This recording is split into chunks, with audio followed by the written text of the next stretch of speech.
This is a story about destruction. About a world burned and burned again. Burned over. This is a story about the death of a world. A world that died so long ago there are none now who remember it. We took refuge here, in Convergence Valley. In this isolated place, we could be saved from the devastation that fell outside, and as the world burned, we hid away here, among the peaks. Beside the slope of Do Not Go There, at the end of the world, in the vast, barren expanse of the flats, yes, at the mouth of the river that is her mouth. It was a strange and hostile place, but in a world gone mad, it was home. And we survived. And maybe, for a time, we thrived. And then the unthinkable happened. Shoots through the ashes. Little by little, the world once burned over, it began to heal. Green shoots returned to the flats. The winds that cut us off from the outside world were becalmed, caught in the doldrums of something else, something waiting. And Convergence Valley was no longer a place of refuge, but a prison. Or was it something else? This is a story about what happens when a nation falls. This is a story about what happens when everything we took for granted is upended and destroyed. This is a story about a shelter torn asunder by the forces of human lives and human will. This is a story about that most destructive thing of all. This is a story about hope. Welcome to Convergence Valley, or what's left of it.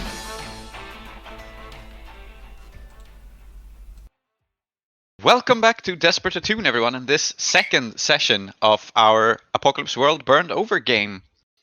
And as usual, I'm your host, Holly, and with me are Aadiyat. Hello. Tree. నమస్కారం నేను last time కన్నడలో మాట్లాడాను, దాని ముందర వేరే భాషలో మాట్లాడాను. ఈసారి నేను ఏ భాషలో మాట్లాడాను నేను మర్చిపోయినా. Sorry bro. Klow. আমার নাম ক্লো, আমার নাম জোহেব, দুইটাই আছে, সমস্যা নেই। And Salty. Hola, soy Salty. ¿Cómo estás? Como estas? And ¿Cómo that's our crew. estás? I should do Pescado con muy dientes. Pescado con muy dientes. I'm getting worried about what this might mean for our listenership and also our political affiliations and so on and so forth. So let's. Last session, I'm just ignoring it. I'm just ignoring it. Last session, we. I was normal and now I feel left out. Yes. But now You don't remember, Aadiyat, but I had told you that I wanted you to learn some Japanese, and then you declined. Oh no, I'm on it. We'll see. The Japanese will return at a surprise moment later in the show. Okay. Okay. Last session, we introduced ourselves to Convergence Valley and to the characters who dwell therein, that being our merry band of Tar-Minotaur, the ex-knight, and Tar-Minotaur Squire, Perfidelity Evergreen, as well as Lady Iskandaric, leader of the Raiders, and Ahiri, who runs the tavern called Sakari's Regret. Tavern It is I. / entertainment venue / it's a little bit of everything, because it's been the apocalypse. And to remind you, it hasn't just been one apocalypse, it's been two apocalypses, as we're looking at the remnants of the holding that fell with Knight President Cazador Sakari. Maybe more. You're a dog. I heard you like apocalypses, so let's put some apocalypse in your apocalypse. Yes. Yep. Yes. And so, in the wake of this meta-apocalypse,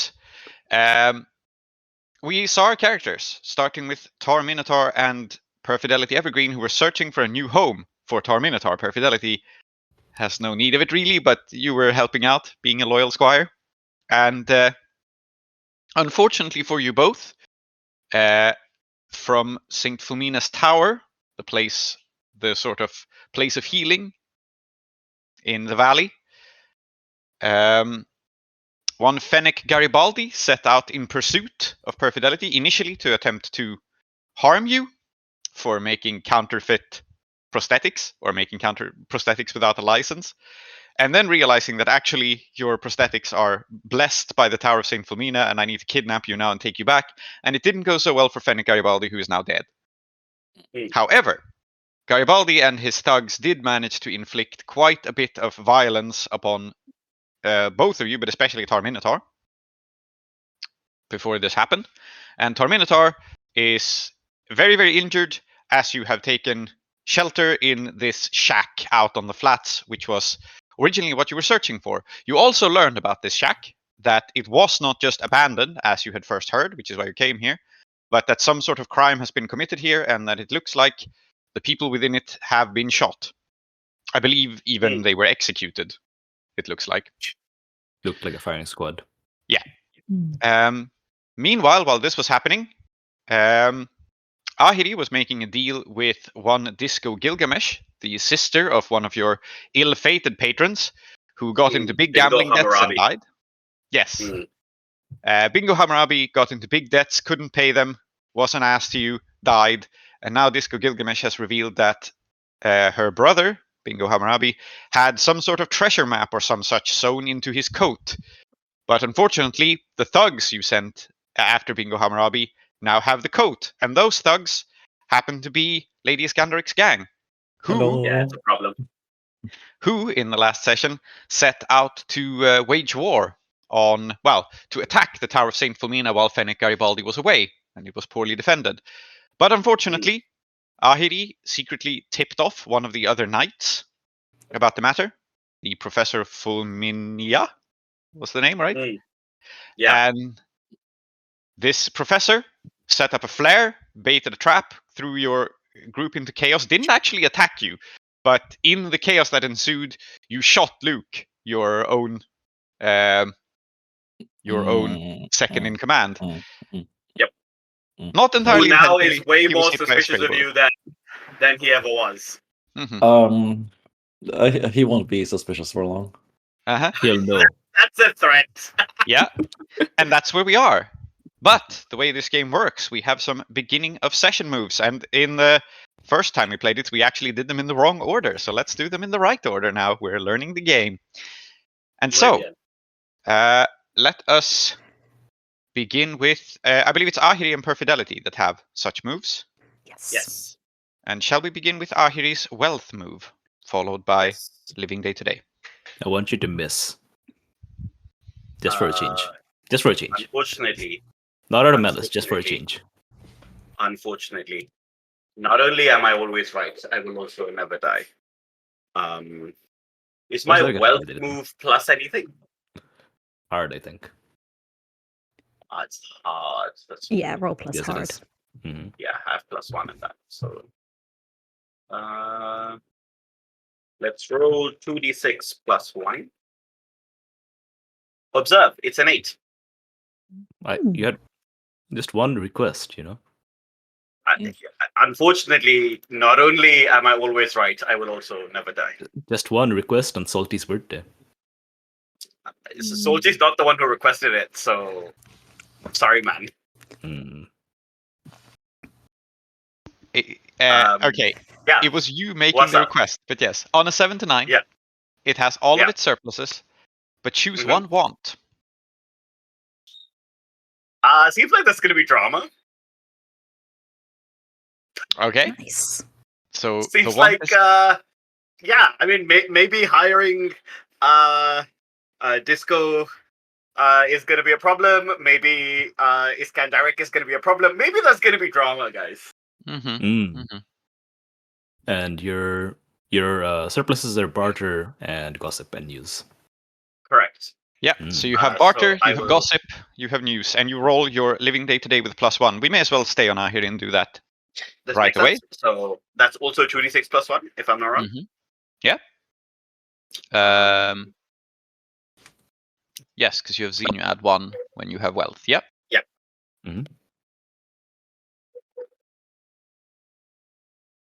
So 7. And you know what? It was the +1 that did it. So, Sicari's regret supports you. And so, when you live day to day, you also choose some things that you have situations with. So ask the MC what is easy and what is hard. You may suggest something that is easy to come by, something that is hard to come by. This is Yes. actually our first missed success. We only saw full successes or failures last time. So Correct. Yeah. I want to know whether information from the tower is going to be easy or hard. Because it seems like I have a vested interest in this. And I think that's going to be easy because your wealth move has already told us that you have excellent access to news, so this makes sense to me. You also sent like 2 separate people to check it out. Yeah. Yeah, so they might have But killed each other, though. You can still name it as what is easy, though. I think that's totally kosher. It just means that it will be better information. Yeah? Yeah. And I think likely what is going to be hard this session is any resolution to my current situation, but you can tell me whether that's too vague. I mean, I can go with that, but I will tell you something more specific. So yeah, sure. What is going to be hard is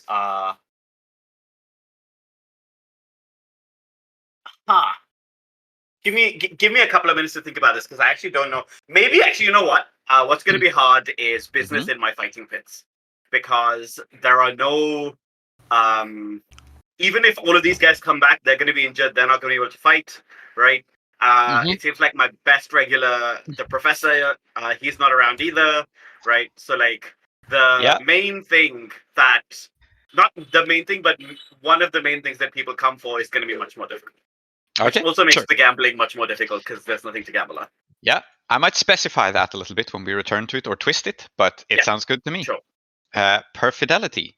Let's do your starting moves next. Yeah, so I start with ear to the ground. So at the beginning of the session, I name the location of one of my ports of call or another location I care about and roll plus cool. So I'm going to go for Sicari's regrets for this. So this is where there's lost treasure and you have to know how to look for it to find it.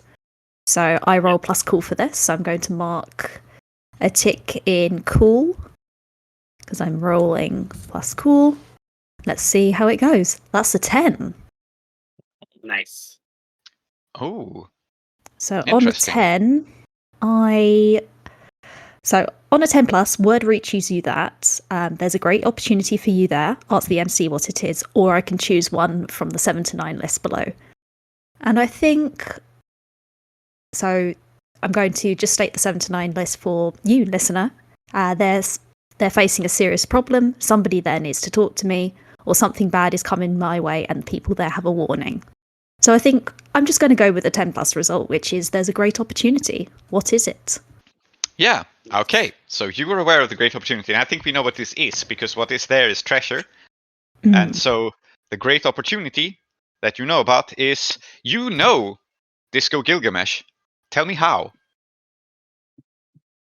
Oh. I know Disco Gilgamesh. Yeah. Oh. I think let's go for something juicy. I think Disco Gilgamesh knew me before I was Perfidelity Evergreen. Interesting. So does this mean in a previous life you also had a name -I-O and then an old king of Mesopotamia?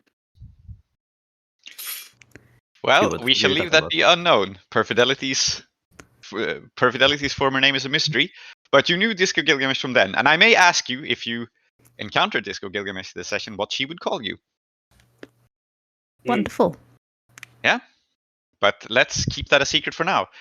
Let's see how you go about living day to day. But I think the reason you know about this is that you know Disco Gilgamesh and her family, and you know about the treasure that she is seeking. And I think that fulfills the prompt, doesn't it? Yeah, fantastic. There's treasure. And maybe it is even in Sicari's regret. So I will roll my living day to day. So I have +1 to this because my barter's a +1. Let's see how that's going. And that is again. Lovely. That's a 10 plus. Wow. So I will Tell me what ask is them. free and what is easy, or ask me what is free and what is easy. I They will suggest something. I will ask you what is easy, and I'll tell you what is free. Mhm. And mobility, I think, is free. We discussed this, and I think I'd like to ask for some mobility. Maybe some Okay. vehicles. I don't know. All right, some vehicles. That makes sense. So I think then it will turn out that after you killed Fennec Garibaldi, like some of his thugs ran away and they took a vehicle, but Fennec Garibaldi's personal vehicle is still here and is totally free for you to take. Yay. So that's all good. As for what I think is easy for you is, I'm going to say communication. Let's say is easy because I think that this vehicle also has a radio in it. Now you'll have to maybe tinker a little bit with it. It's not like totally clear who it's communicating with and why, but it's still easy, you know. There is a communications radio in Fennec Garibaldi's vehicle. And what do we think this vehicle is? Ooh. How I'm about- imagining. Oh yeah, go on. Oh, I'm imagining that it's a off-roading Harley. So it's a Harley Davidson that's been modified for off-roading, because normally a Harley Davidson's like a cruiser motorcycle for roads, but it's been modified to be an off-roading bike. So it's got like really bouncy suspension, these thick tires, and a little sidecar. Yeah. So a sick-ass bike was requested between sessions, and here is a sick-ass bike. Oh yeah. Lovely. And I know who the sick ass is. And speaking of the sick-ass, how are you doing, Let's find Tar-Minotaur? out. Shall we Let's roll find your out. day today? Yeah, let's just find out. I am. Plus nothing. That's a 9. Okay. Okay, so something is easy, something is hard. As usual, you may suggest it, or I can tell you. I know what I would like to have easy, just for a change. Favors, and I know what I want. Okay. Do you want me to tell you now, or do you want to see it later? Yes, tell me whose favors are easy to come by then. Angelica. Okay. Interesting, because you just killed Angelica's That bodyguard.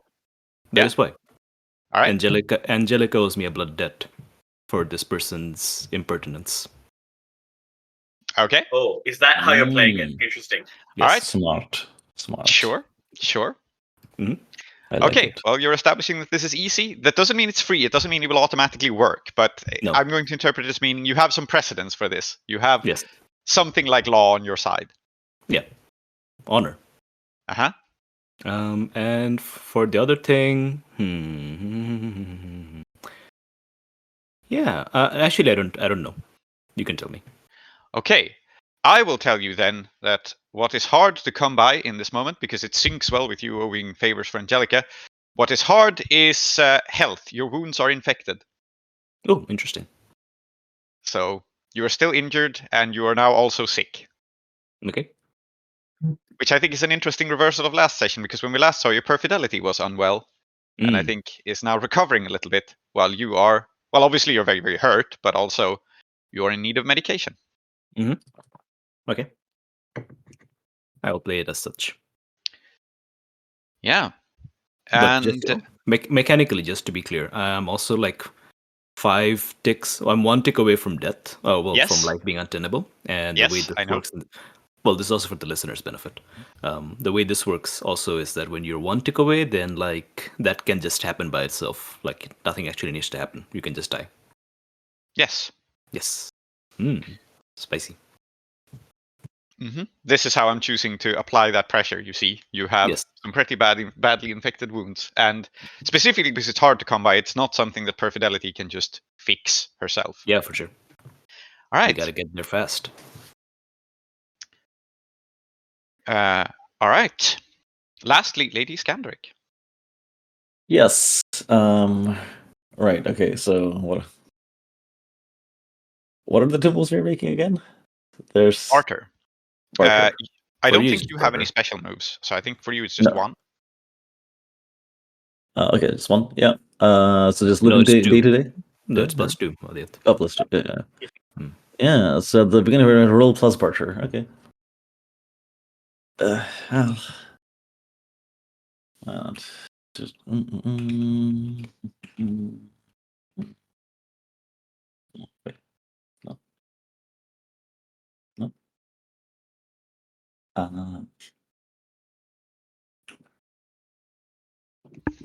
Oh, that's much better. It's a 10. It's a 10. Magnificent. Yeah, you're doing well this beginning of this session. So there's something for you that is free, and there's something that is easy. And you can make a request. I have an idea already, though. But if you want something, you may say so. I would like one of the things. Okay.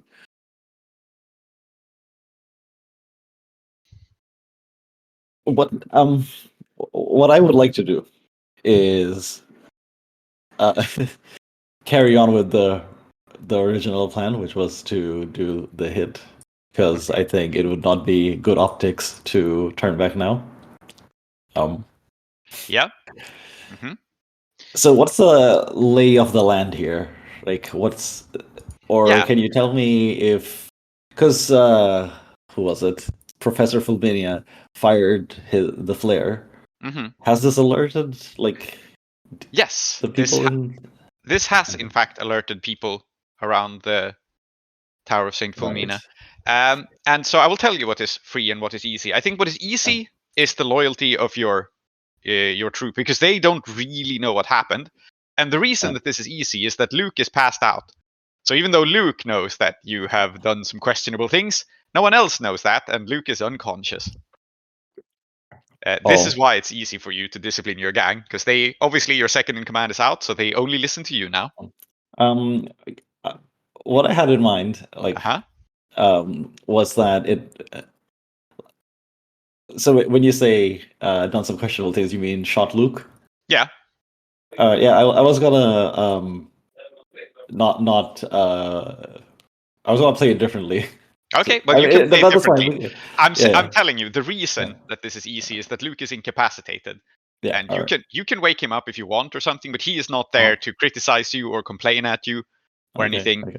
This is why the loyalty of your troops is easy, right? You have control of the situation. Luke is in no position to outplay you. Okay, all right. So you can play it however you want, but Luke will not be opposing you.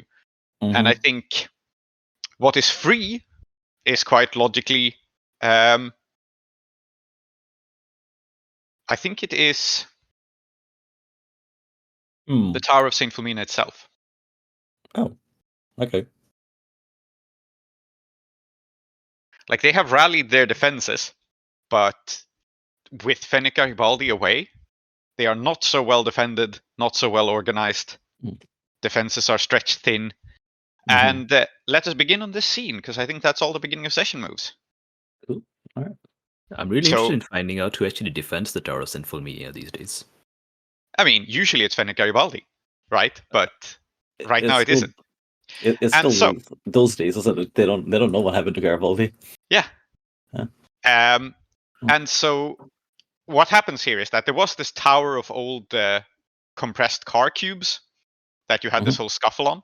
And I will open here on how, let's say it's Cartometric, your scout, who is up on the tower, who still is on board with this attack plan, looking through his binoculars and shouting and saying, "They've seen the flare, but they hardly have any defenses. Boss, I think we could pressure them into surrendering if we wanted to." Yeah, we will. First things first, though. Of course. And he jumps down, glides down from the tower to, check on what is happening. What are you doing? I am heading over to my fallen lieutenant, who, I don't know, what's the scene there? People gathered around his body. Yeah, we had Thick as a Brick in his nice fur coat, having jumped off his four-wheeler, and I think Thick as a Brick is a pretty strong guy, so he is the one who's been your people are not medically trained, so you shouldn't move someone who's badly injured. But that's exactly what Thick as a Brick has done. Oh no, we don't plan to move him. Don't worry. Okay, yeah, he's just moved him a little bit, like shifted him so that you can see what's going on, give you easy access. Yeah, Lady Iskandaric is going to march up to where Luke is lying down and probably is he conscious? It's up to you. Like I said, this is easy for you. So if you want him to be conscious, he is. If he is unconscious, you can tell me that he is. You're in control of the situation. Regardless, so probably he is unconscious, but you can easily wake him. All right. Well, regardless, Lady Iskandaric's gonna walk up to him and put the boot in, just kick him where she's been shot. Mm-hmm. And that which would probably have woken him up. If, yes. he wasn't. He groans. He wakes up. He comes to his senses. Looks around disoriented. And I think as Iskandaric says it, like the voice is laced with anger, but also a little bit of disappointment, right? Sort of like like a parent telling of their child, kind of, I guess. But worse, where she goes, we've been writing together for years. We spent one winter in. We just spent one winter resting, and this is what's become of you. It takes one man, not even with a real gun, just a flare. And you break ranks. You disobey my orders. Yeah, he coughs blood. I think he is in very bad shape. And he says, still a trap. I swear it's a trap. Of course it was. What? Well, so we disarm it. I thought, and he coughs again, and he goes, sorry, boss. I think, and he looks up at you and realizes that you're completely in control here, right? And so he says, like, sorry, boss, it was Ahiri. Put all these doubts in my mind. I'm sorry I failed you, boss. Excuse me? Is he selling me out? Yes, he's selling you out. I'm gonna stab him to death. Yeah. But he's doing the smart thing here and selling someone else out. Oh, he thinks it's the smart thing. He is wrong. Lady Iskandaric is completely unimpressed by this, and just shakes her head and goes, No apologies. You know the rules. Oh, damn. Yeah. And she says this loud enough for everyone to hear, and the tone of the voice is like, this is the morally right thing to do. These are the rules, right? And she goes, I have no need for a lieutenant who can't keep the line. And she kneels down, and I think he's got some kind of a badge, right, that marks his rank. Yep. And snatches it off him. Mm-hmm. And to the rest, she says, "We're moving out." Okay. And we're leaving him where he is to bleed out. Okay. All right. Well, you have made an example of someone, which is what Pack Alpha tells you sometimes you need to do, but you've done it, so people obey you.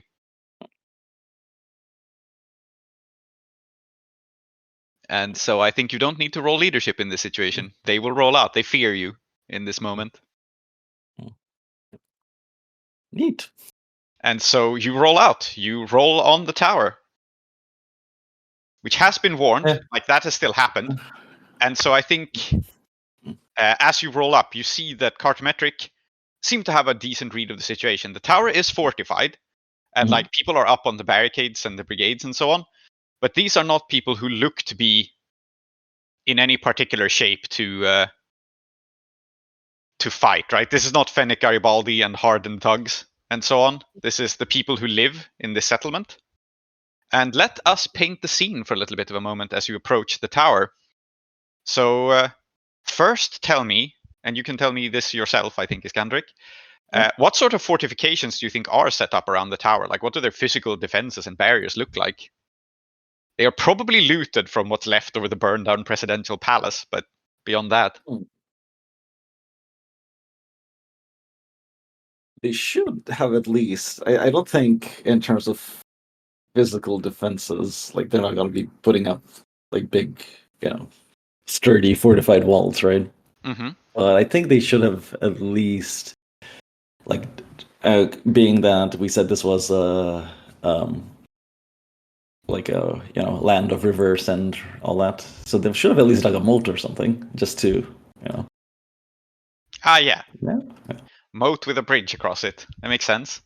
I don't think it has a bridge with a mechanism. I think that's not the vibe. I think this is like a moat that you have to physically, a bridge that you have to physically put down, right? It's just like a big wooden board thing that they have attached chains to that they can move in and out of position. But it takes actual manpower to remove it. So I don't think they remove it often, but they've done it now. So yeah, there's a moat, there's water, there's this bridge they've pulled back. Probably they're using it for cover, because why not? And so they are set up in this fashion. And anyone else who has an idea can tell me, what do the people of St. Filmina's Tower look like? How are they dressed, and what's their vibe and style? I think they wear like bits of metal and bone that probably in a past life were used more as decoration for like shrines, but they have taken to wear them themselves. So they have like things that dangle from their ears, wrist like bracelets, rings, that kind of thing. They also all wear radio headsets. Okay. Yeah, that makes sense. This is the place where you can communicate by radio. This is literally the radio tower. So yes, some of them probably don't work. Some of them are probably ceremonial, but some do. So radio headsets, bone and metal, absolutely. Salty, do you want to add anything to the aesthetics of either the place or the people? Oh, yeah, I think I shall. I think a lot of them are garbed in the old decorations of the presidential palace, so silks, velvets, probably a couple curtains. Maybe some of them are bent over on curtain rods. Yeah. And table legs. Very good. Keeping themselves up. Yeah. So, Lady Iskandaric, presumably... Yeah? Sorry, I was just going to say, presumably many of them have prosthetics themselves, right? Yeah. Okay. Yeah. That is true. And so I think, Lady Iskandaric, the vibe here is that you see mostly people who inhabited the old presidential palace. These are not knights. These are, for the most part, bureaucrats, functionaries, what passed for nobility in the old world, right? So there's quite a lot of elderly people. There's quite a lot of people who seem not to have very much experience. And do we think that the former vice president is among their ranks? No, he's got like a separate thing, right? He's got is he not in the palace? Like, he's still in the palace, right? Yeah, and he's got his own guards, so it wouldn't make sense that he's here being undefended. It's one of the things we established, that he does in fact still have the presidential guard with him. Yes. If nothing else, you don't see him out on the barricades. But the other thing that you can make out is that these people look, like, beyond just looking not trained for combat, they look weakened, as if they are unwell from starvation or sickness or something. And so it is a rather weak defense set up against you, and pretty much the only thing that's in your way is the moat. But morale is low among these people. Like, you can tell that these are not people who want to fight. They're up on the barricades in case they have to, but they are probably quite ready to at least hear your demands. Cool. All right. And they don't shoot at you first. Like as you approach, they don't just immediately open fire on you. They are ready to hear you address them, if you choose to do so. Yeah, why not? And since they're all wearing radio headsets, let's address them by radio. Yeah, makes sense. You have one. Yeah. All right. So you radio in a message to everyone in the tower who wants to hear it. What do you say? I think okay. So nothing too complicated. I think Lady Iskandaric just goes. People of St. Philomena's Tower, I know that Fenna Garibaldi isn't among you. You're weak, you're starving. You've put your fate behind your what you call a moat and what you call a bridge. These will not avail you. You can either let us in or we'll come in anyway. Yeah. I mean, I think you're making a move here, although it's they put up very little resistance. So I think it is a confront someone rolling with aggro. And it is not exactly that they will openly defy you if this fails, but let's see how effective your threat is, right? Because you are threatening them, which is what the confront someone is. Yeah, and I actually have a -1 in aggro, so that's a 3. Well, interesting. So, I think then you hear your response from Angelica herself, and she says, "Yeah, we haven't seen Angelica on screen before, but you hear her voice. It buzzes in. I don't know if you've actually met her. Maybe you haven't, but you No, recognize so. the voice of someone with authority." And she says, "We can offer no resistance, but know this. We are in quarantine. There is an illness among us. If we let you in, you might be struck sick also." Well, that's unexpected. And I think you can see now that it's not actually that the people up on the barricades are starving. It is that they are sick. Okay, so I know not for sure all of them. I know for sure Angelica's not bullshitting. Yes, I think because you rolled a miss here, you are quite sure that this is true. You see the people up on the barricades, and you go like, "Oh yeah, that's not starvation. That is a person with a fever trying to hold a gun." No, that's a lie. That's just they're like really good liars here, which everybody knows, by the way. I assure you, nobody in the tower has ever been sick a day in their life. It's all made up. I'm telling you. Yeah. Mayhaps, but to you it looks true. To you it looks true that there is sickness I among them. think Iskandaric replies, "I'm sure we can convince you to keep your distance." What do you want? What do you need? What are you here for? The tower.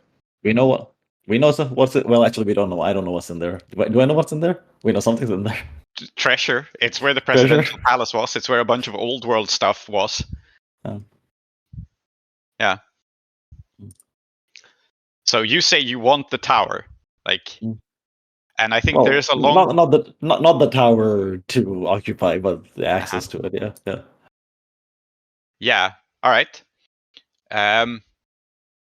I think that there is a long pause, and then I think this is in fact the consequence of your failure. She says, "We can't stop you, but I must warn you. It's Saint Philomena's wrath that caused this sickness. If you come any nearer, I cannot say what will happen to you." And they begin to move the moat into position, but I think this genuinely unnerves your people, because now it's starting to sound like this sickness may be some sort of a curse.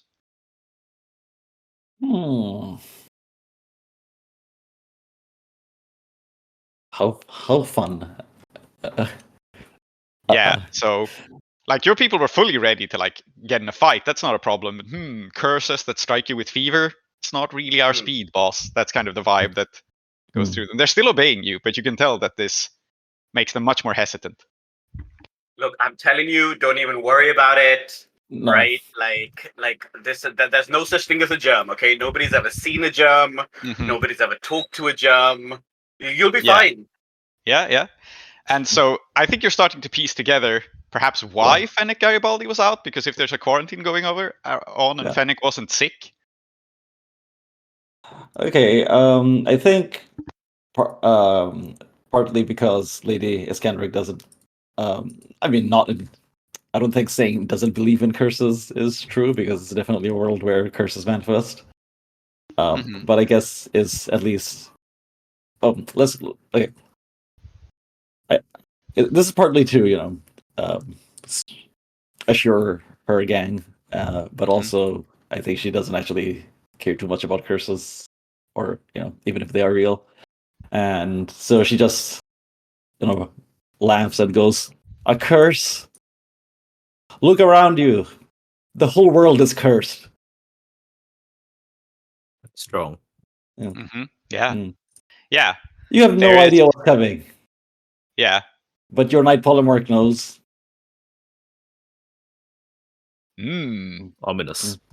Very ominous, yeah. I think you get radio silence in response, and I think what happens here, because you didn't succeed in getting them to totally surrender, is that they will indeed lay down this moat, but they do not lay down their weapons. They are still ready to defend themselves and their lives, but they will let you past. You can go to the tower. You can go near this place that is displeased. You can go near the angry god if you want. They're not going to stop you from doing it. Nor, however, are they meekly surrendering to you, right? They still hold their weapons. They are still ready to fight if you attack them. Oh, no. I think as we roll past, Iskandaric makes eye contact with Ahiri and says, and when sees them, the people feebly holding their weapons, I think she just condescendingly says, "Put your rifles down, I have no quarrel with you." Make eye contact with who? The people on the barricades. Yeah. On the barricades, yeah. Just stop playing soldier, go home. Yeah. They back down a little bit, but there's definitely still this tension here. But anyway, you can roll past them, and let's pivot the scene a little bit to elsewhere. Let's go to Perfidelity and Tar-Minotaur, which probably is happening sometime in the future. So we will align the timeline a little bit. But you are still in this shack that you took over, and Perfidelity, who is mobile, you have found the motorcycle, you have found the radio. On it, you have investigated the perimeter. There's not much in terms of supplies. They were not planning on camping out here long. They were just sort of using it as a shelter from the rain. But there is this vehicle parked nearby.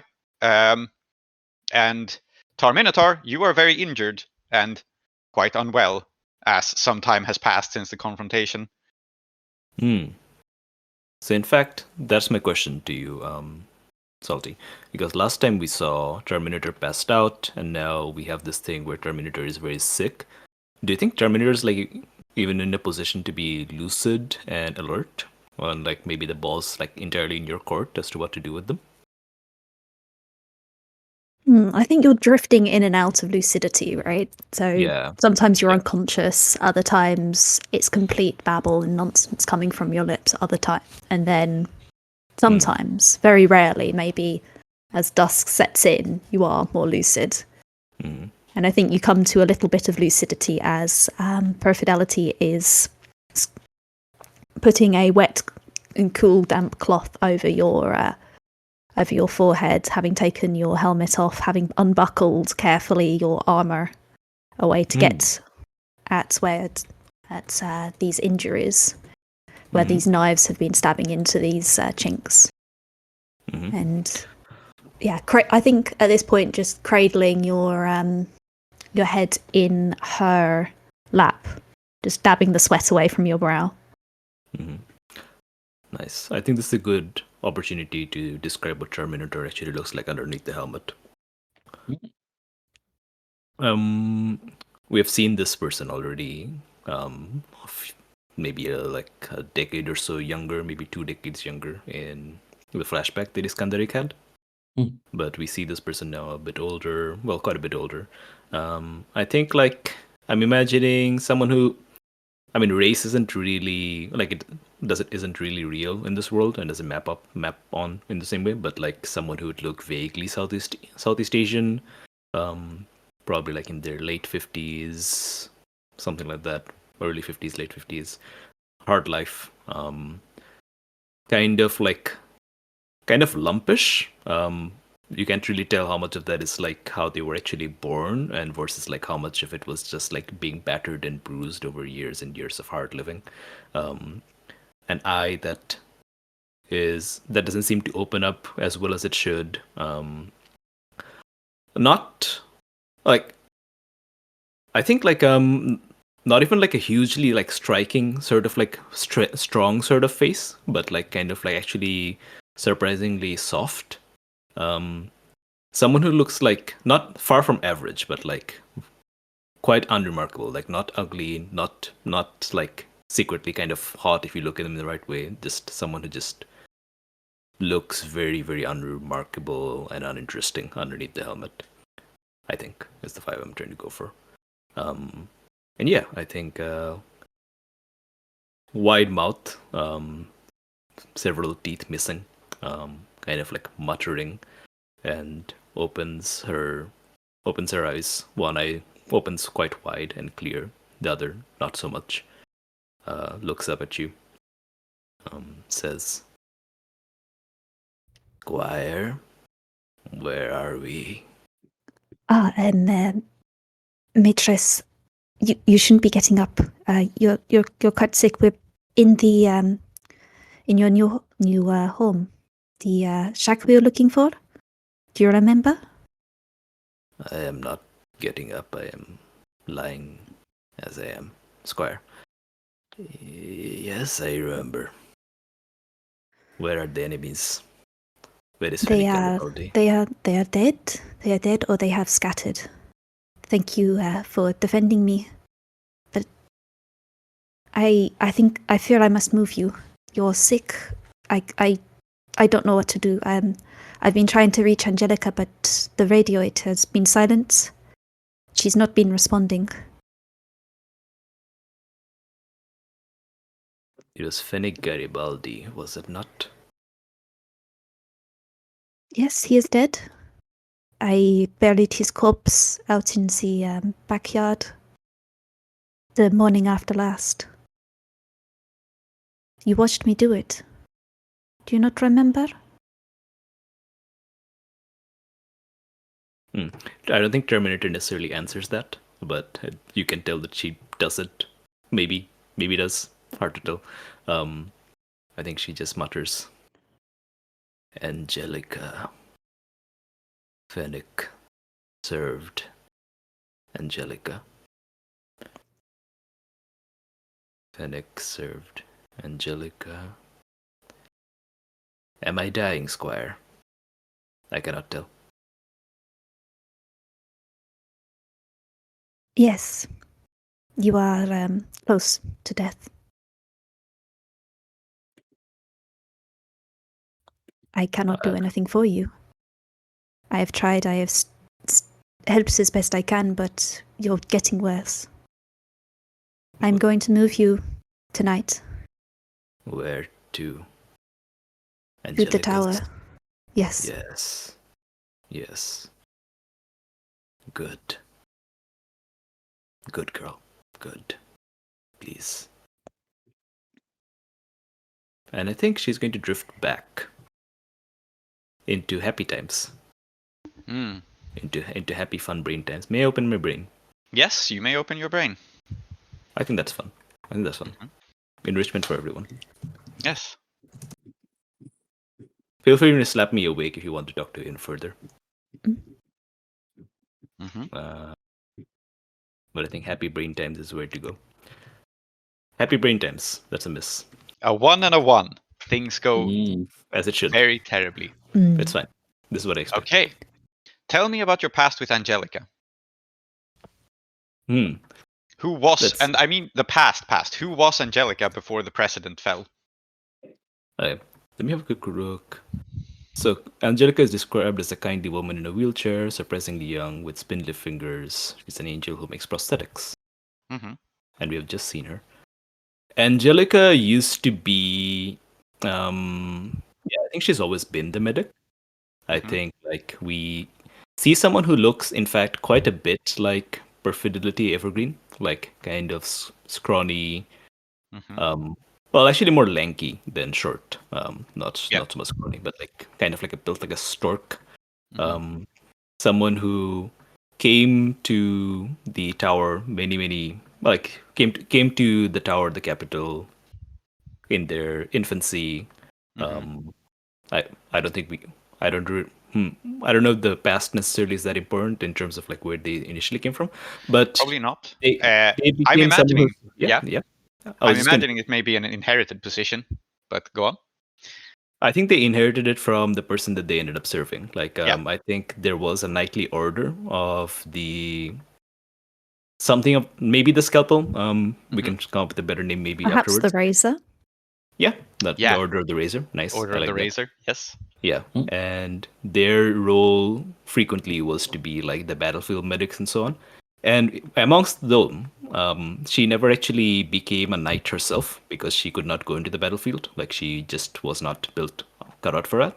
So she was the one who was always back. Like if someone could be brought back from the battlefield, then if they were brought to Angelica, then it turns out she had a genius for like bringing people who were basically consigned to death back to life.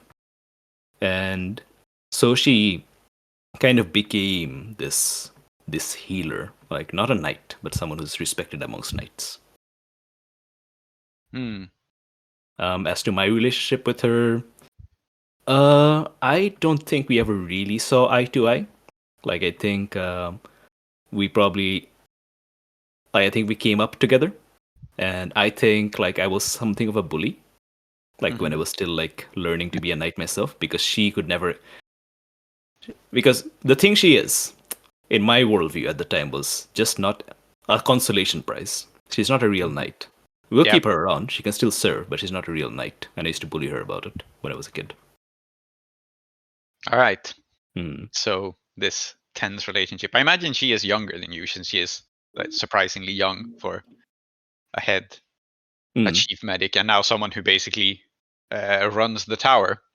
So yeah, I think the consequence of this miss is that you reflect back on this, you think on this, the tower buzzes and hums, and Perfidelity. I think the radio crackles to life suddenly. And gently laying her master's head down on the pillow underneath, Perfidelity goes to pick it up. I think there's this still kind of faint blush staining her cheeks, but she settles herself, picks it up. Hello? Yes, and we haven't actually established what timelines these two things take place in, so I think this makes sense. Correct me if I'm wrong, but I am establishing now that this is actually taking place at the same time as yeah, it makes sense. Iskandaric. So the voice on the other end is Angelica, and she says in a cracked voice, crackling through the speakers, says, "You are not Fennec. Then did you do it?" And I think the reception is very poor, so imagine static over this. No, I am not Fennec. He came afoul of the wrong people. He betrayed, and he died for it. You owe my master a blood debt, Angelica. The tower spoke to you, didn't it? Perfidelity. That is not what I'm talking to you about right now, Angelica.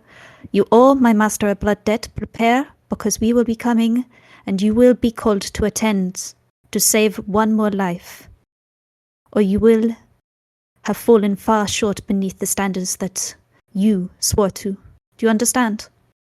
I understand. Do you? Do you understand what it means for the tower to speak to you? Again, I do not care. That is not what I have chosen for my life. It is not my tower. It is yours. I think the connection breaks as you say, it is not my tower. It stops talking to you. It's not Angelica. She's in the middle of a sentence. You can hear her say something, but it cuts.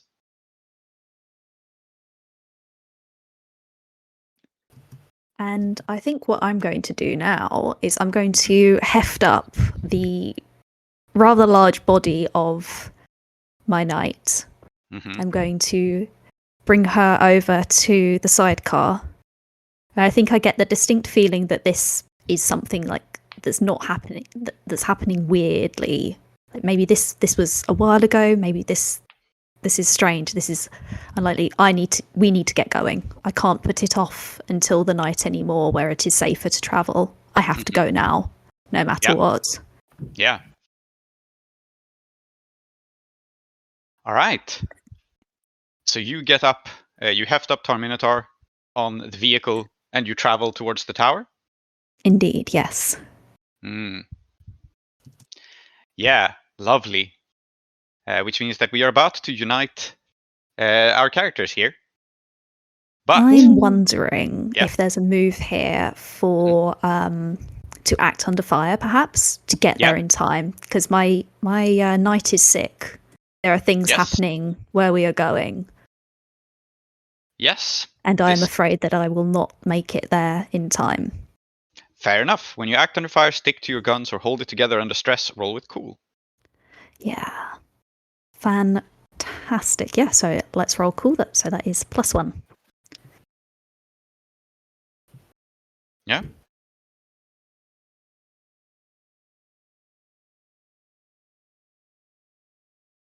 That's a 13.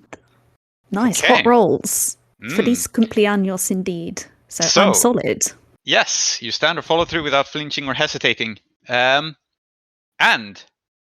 I will ask, we will cut to Ahiri shortly, but I will ask Lady Iskandaric one question first, which is, do you leave a rear guard as you go into the tower? Is there someone you have assigned to watching your back? Oh, of course. Okay, who is it? Let me go through my list of guys. The list of guys. And gals. Oh, can it be thick as a brick? No. No. But I want to meet him. It could be, but it's not. No. Yeah. Could be, but it's not. I think in character, look, it would be very funny if it was thick as a brick, but to be true to character, I think Lady Iskandaric would not have thick as a brick alone doing anything. I think thick as a brick and someone else. And maybe you leave a pair behind to watch that you're not being followed. Fine, you can have one thick as a brick to hang out with. Oh my god, I love him. I think the perfect pairing for thick as a brick would probably be Rhetoric, who's the most ruthless. Okay, Rhetoric and thick as a brick. The most ruthless and the most dumbass are the ones making sure you are not pursued into the tower. Yeah. All right. But let us check back with Ahiri. So, you have news from the tower, and how I'm going to have this news from the tower be reaching you is... Do you think that you have a radio, actually? Yeah, maybe I do, actually. That would make sense. Uh-huh. But if I had a radio, why didn't I radio Angelica to say... True. So maybe you don't, in fact. I think they are kind of rare. And I think, as we have established, the connection is very unreliable. Yeah. So you're right. This does not make sense. Instead, it is...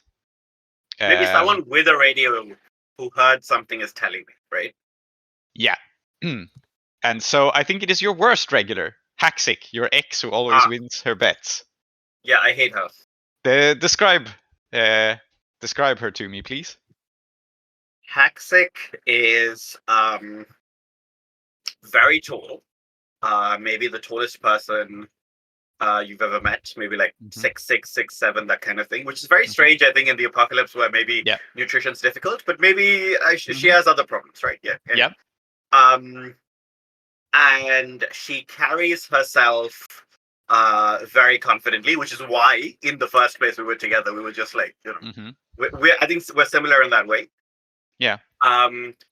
Unlike Ahiri, who dresses like kind of what we would recognize as like classy, right? Like dark tones and colors, like stands out by not being too obvious. I think Hatsik wears bright colors, right? And like they always work for her, which is, a choice. Yeah. But she stands out by being the orange salamander that if you touch, you will die immediately because the salamander skin is poisonous. Mm-hmm. Yeah. All and right. I think I know what she does, which is, I think she works for what in this society counts as a newspaper. Okay. So she does spread news. Yep. Yeah. This is why she's my worst regular, because I need her. I can't stand being around her. I can't, and this is why she has the radio, right? Like, yeah, makes sense. So I think she kind of bursts into your establishment, and she is because I think this is the shittiest way to treat you in this moment. She's actually ignoring you. She bursts in with this news, and she's not going to bring it to you. You're going to overhear her. So she, for some reason, when you said orange salamander, I'm imagining that part of her colorful attire is an old high visibility vest that has been excellent. Yeah, that has been embroidered over the years and added to. Yeah. So there's It's some more embellishment. Her story is on it, right? Like, yeah. Whenever she writes a cool story or something, or she has an event, she puts it on the jacket, 100%. Yeah. So she bursts in this high visibility vest and heads over towards some of your other regulars who are, one of the things you provide is fine food.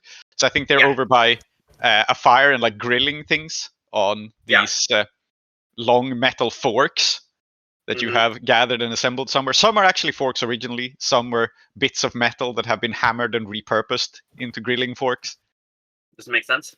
And she rushes over there. She snatches a very pleasant grilled sausage on a fork out of someone's hand and takes a bite of it while it's still hot. And thus this is so much of a power play that it's clear that she burns her lips, but she plays it off cool.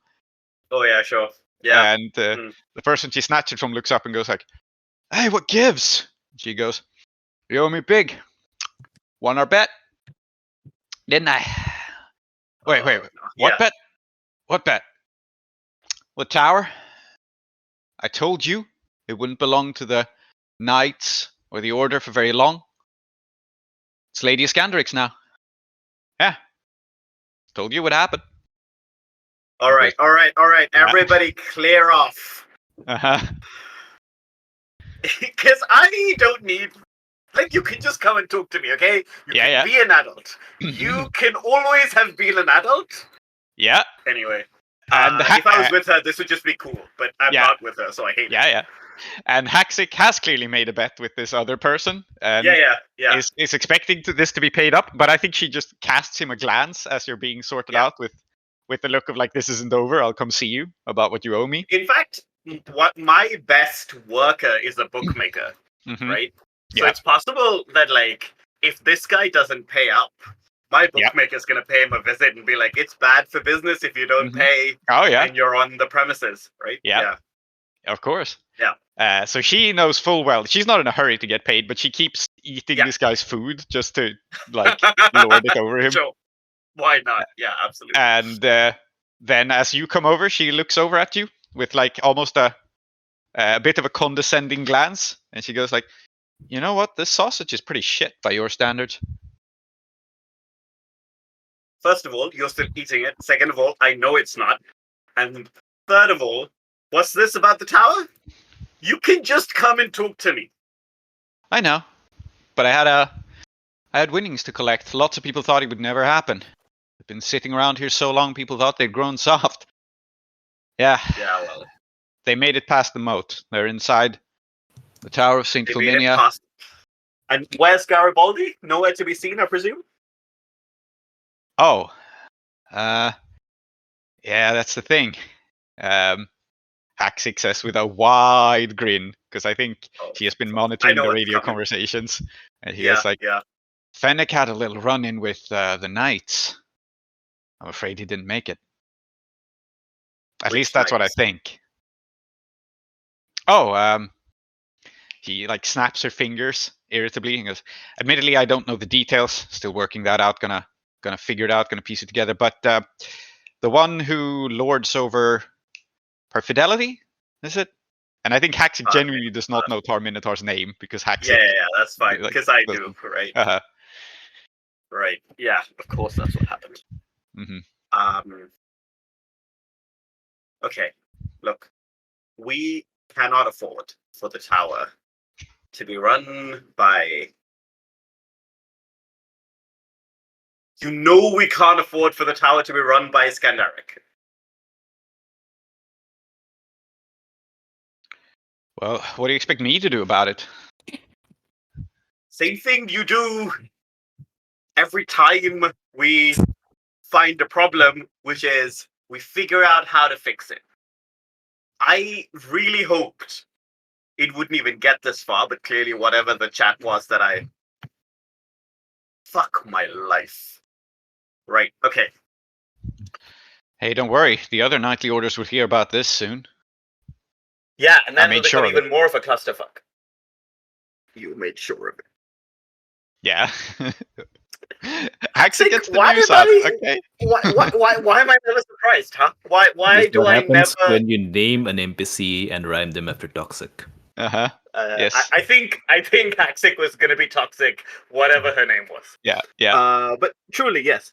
And I will say, right, okay, that's a choice that you've made. Did Iskandaric take any losses, or you reckon did she just walk in? You know, I only have the radio conversation, so I can't be sure, but it sounded like a surrender. So, right, Fennec's dead. They don't have anybody. Iskandaric shows up. They crumble. Sure, that makes sense. That would be the kind of thing that would happen. Fine. And then I'm just gonna yell out to my most unreliable employee, June, and I will say, "Hey, June, watch the place for me."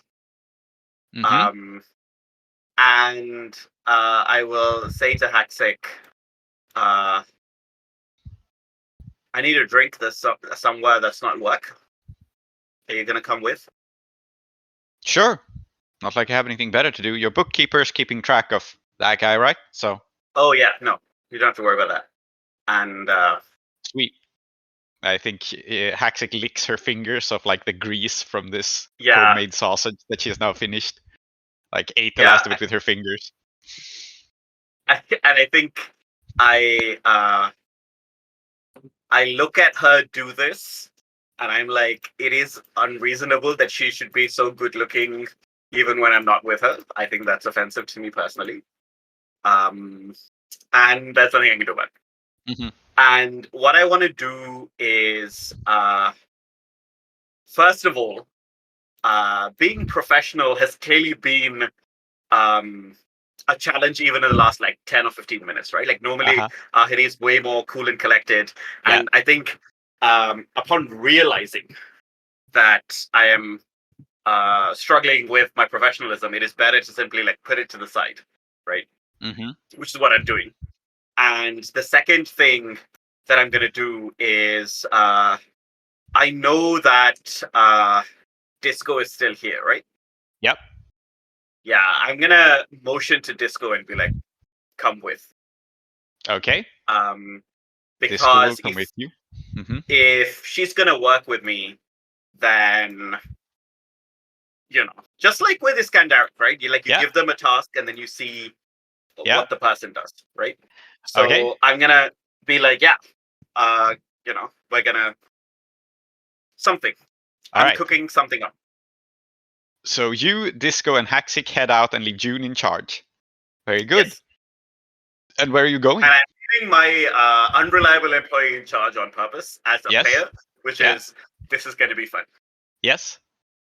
I haven't forgotten that the fighting rings are a hard problem for you at the moment. Yes. So now it's June's problem.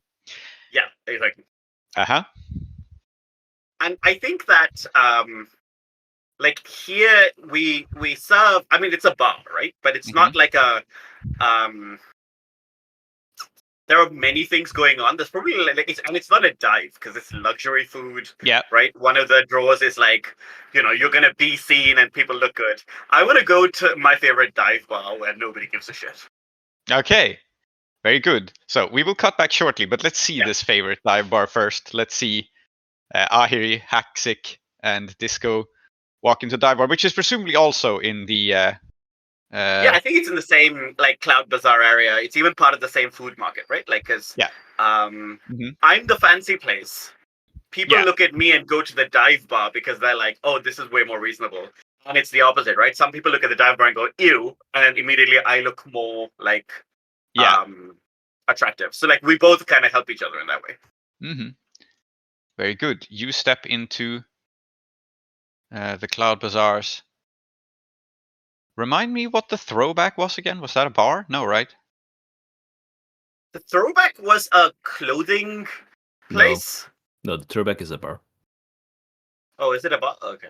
What did we describe about? Throwbacks like sells everything. It sells Vice. So it does polycule stuff now too. Oh, right. Right, yes. Yeah, that's what it but is. It's high class, so it is not the dive bar. I just wanted to check in the locations we have established. So this is a new place. Yeah. Is it named? Is it named to contrast your Takara's regret? So it's like Cassador's success or something like that. Because of course it's a paired place. It's actually there's a secret door between the two. Yeah. And it says Cassador's success, and it's shit, right? So it's like, oh yeah, haha, that's funny, right? Okay. Right. Yeah. So we step into Cassador's success, which is just right next door, just a place for you to get away from work. And I think what they have here is they have the chairs are all old repurposed trash cans, like these like American metal trash cans and stuff. Yeah. In fact, there's a variety of them. They're not just those. There's all manner of trash cans and some plastic bins and things that are strewn kind of haphazardly all around the place. And on the wall is a tapestry that has been made, and Lord knows how they got this, but it's been made after the fall, but before the fall of the Knight President. Right. So there is a tapestry on the wall which depicts some events that have transpired, and I think it's embroidered mostly in like plastic ribbon. So it's kind of hard to tell what's going on, but it dominates the wall. And who do we think runs this place? Well, it's not important at the moment, I suppose. You sit down for a drink, we shall see the proprietor before or later, before long.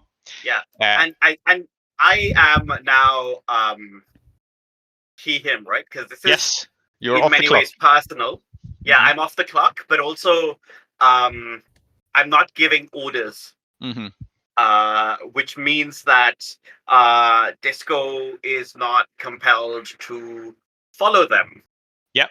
And it's almost like gender's tricky or something. Yeah. Absolutely. I think it's funny if the person who runs Cassador's success, even though they're much less successful with you, follows the same rules, which means that when you are in her bar, then you are he and she is she. And then when he is in your bar, it's the other way around. I'm actually imagining this as, because the bazaars are like vertical, right? Yeah. It's like, it seems like the bar is like in a different place, because if you walk on the road, it takes you like 10 minutes. But actually, there's like a ladder you can just climb down. Yeah. And the ladder's in the back. Perfect. And probably it's like the ladder is also leads to the place that Perfidelity goes to like get whatever they scavenge, right? Yeah. All right. Sleigh rats. So, yes, indeed. So there is the smell of kerosene from a little lantern, and also from the drinks you're served, which might also be kerosene. Yep. And Haxic looks at you and relaxes a little bit the moment you enter this space. And it's like, so, Ahiri, bro, what's up? What are we doing? What's the plan? What's the play? Before anything, this is Disco. Disco, this is Haxic. She makes eyes at you. You're on your. What's the play indeed? Look, I think it's pretty clear that we can't let. And like, now that I'm off the clock, I can have opinions. I can say things. I think it's pretty clear that Iskandaric can't really be trusted with something that important. But I don't know if we can pry her off the tower, especially with Fennec gone. And her gang has something quite important to Disco. So I don't want to suggest that we should, just get rid of them or whatever. And it wouldn't work like that anyway. So we need leverage.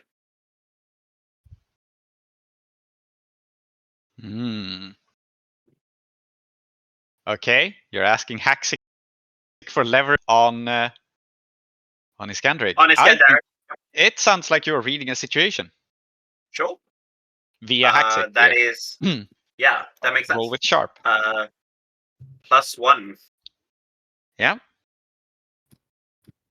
And I've just remembered, of course, that we have AW, so I can just do that instead. But there's nothing to know about Iskandaric. Please look away. That's great, because I rolled a 12. Okay, so you get 3 questions about from the list about how to deal with the Iskandaric situation and what sort of leverage you can get. So you can frame them how you want, but these are the questions. Yes. So the questions, just to remind everybody, are who's in control here? What's my best way? Who or what represents the best opportunity? Who poses the biggest threat? What should I be on the lookout for? And I think question 1, of course, who or what represents the best opportunity for me to gain leverage over Iskandaric? Okay. I think previously the answer would have been Luke, but Luke is dead. We know. Yes. So this cannot be the answer.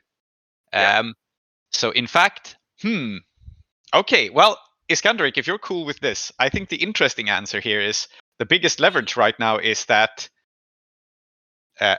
oh no, obviously the answer is still Luke. He's bleeding out. He's not dead yet. He's not dead yet? Yeah, great. Absolutely. Yeah. Okay, No. so Right, do we think it's reasonable for me to think to myself, if they've gone for the tower, I know Luke is probably bleeding in a ditch somewhere, given that they did make for the tower and I warned them, right? Oh yeah, I think you're quite sure that Luke was not on board about this. And Iskandaric, do you think this is a fair way to answer the question I will ask too? Like, do you think it makes sense? I think it makes sense, but I think, we have left Luke by himself, bleeding out on a piece of dirt. So. But what if Professor Fulmina and Damnua Gregory picked him up? Oh, I thought you were going to suggest what if Tar-Minotaur and Perfidelity drive past him. All of these things are that options. makes more sense. I like that more. I would love it if Perfidelity and Tar-Minotaur pick up Luke on the way back. Oh, I think so. Guess I'm having an ambulance then.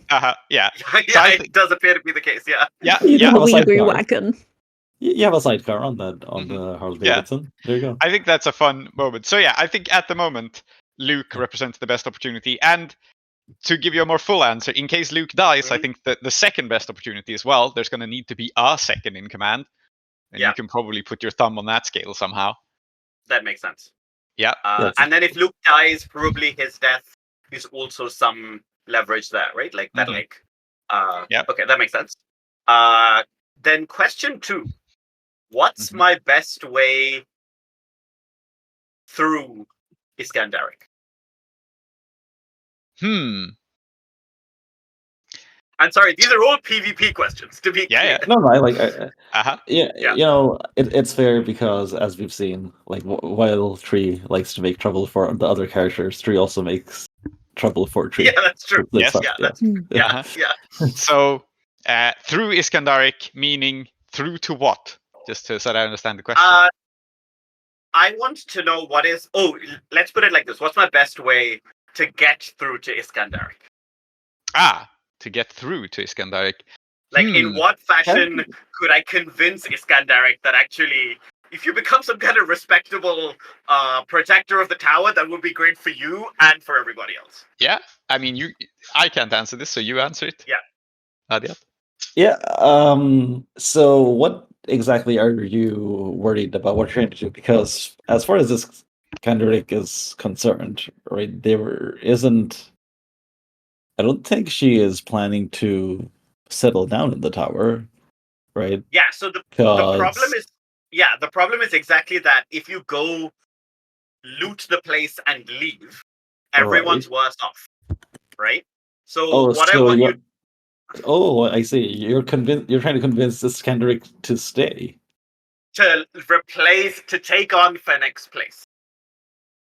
Yeah. Okay. All right. And how might Ahiri do that is the question. Yeah. Okay. That's interesting. Okay. Let me think.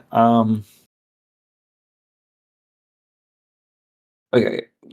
I think it's fair to say that Ahiri has some sense that Iskandaric is trying to build something here, right? So because she has said this to her own troops as well, right? That we're not content being just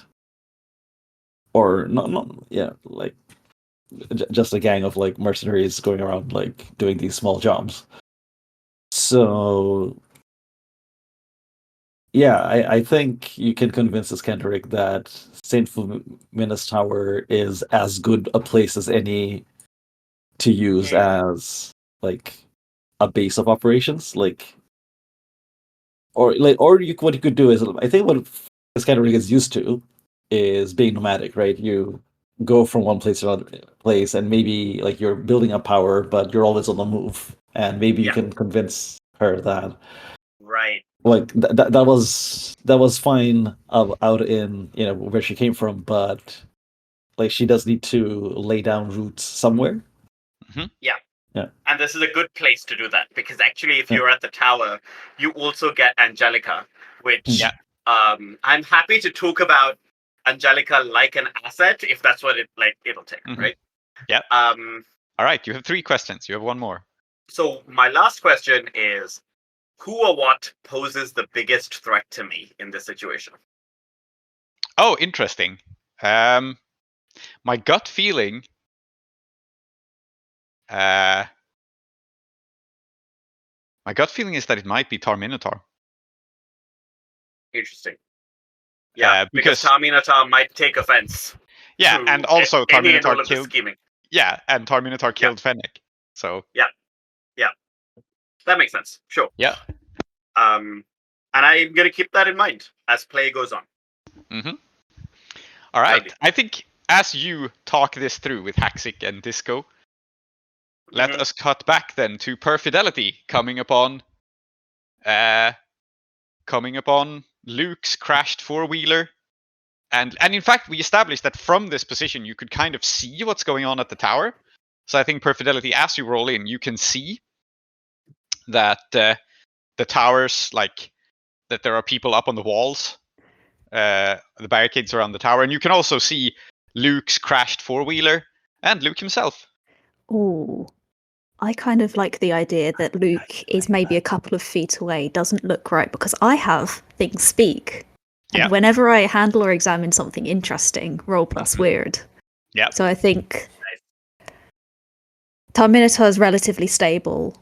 I don't know if you're kind of half awake or what's going on, Zoheb, but feel free to have been jostled and such that you can jot in at a appropriate occasion. But I'm going to dismount the bike and go over to the crashed 4-wheeler, because I know this. Iskandaric comes to me I traded with her and her gang. And this is, again, just another reason why you really need to take care of your things, Iskandaric. It's a problem. You get crashes like this all the time. And I'm going to kneel down and lay my hands upon the carcass of the crashed four-wheeler, going into its guts and seeing what happened. And I'm going to examine something very interesting. So I roll plus weird for this. So let's see how it goes. Yeah, I think all of the options here are interesting. So I have +2, and it's things speak the best move. Nice, very nice. It's the best move. So on a 10 plus, I can ask questions. So I can ask 3 questions out of who handled this last before me, who made this, what strong emotions have been most recently nearby, what words have been said most recently nearby, what has been done most recently with this or to this, what's wrong with this and how might I fix it. So I think let's start off with what has been done most recently with this or to this, so I get what's going on, what's happened. So, I think this is plain to tell without even getting into like having a supernaturally aligned brain to the psychic maelstrom. I think it's very clear to you that the rider was shot and then crashed. And I think this is the natural moment where you also see Luke, who is lying not far from it, but was perhaps a little bit concealed by the debris around it. Yeah, by the dust and the crap that's been left behind by the raiders. Yeah. I think this goes on to what's wrong with this and how might I fix it. Yes, with the four-wheeler. So I think now we're two-tiering this answer. I think there is nothing physically wrong with the four-wheeler. It is like if you upright it, you can easily fix it by doing a couple of cosmetic. Like these are pretty rugged vehicles, and Luca fell off it rather than crash into something. So it's in relatively decent shape. If you get it up the right way, maybe give it a once over, you can definitely fix it. The other thing that is wrong with it, though, is that it's angry. What? No. Nice. Okay, and then I think what I will ask. So I can do who handled this. I think that's pretty obvious. I think the one that is like the words and the strong emotions, those are interesting, but I think who made this could be fun to just do some establishing things here. Yeah, who made the four-wheeler? I assume, Iskandaric, that you stole these. You didn't make them yourself. Is that correct? The four-wheelers? Yeah. Yeah, probably looted from. Yeah. So, I think the answer you get on who made this is like kind of confusing visions for a place outside the fog that surrounds Convergence Valley, and you see before you, Perfidelity, quite a long time ago, this four-wheeler being assembled. Like it's been patched, it's been repaired many times since. There are so many memories attached to it that it's kind of a fog as well. But not only is it distant in time, it's also distant in space. And you make out a very, very long time ago, this being first it being assembled on an assembly line, which I don't even know if you can like understand because it was that long ago. But it's been repaired so many times since that the true answer to who made it in its state today is an artisan, a craftsperson, a very skilled maker of vehicles who we're gonna go an interesting direction in this. A skilled vehicle maker remade these, whose name is, give me a second.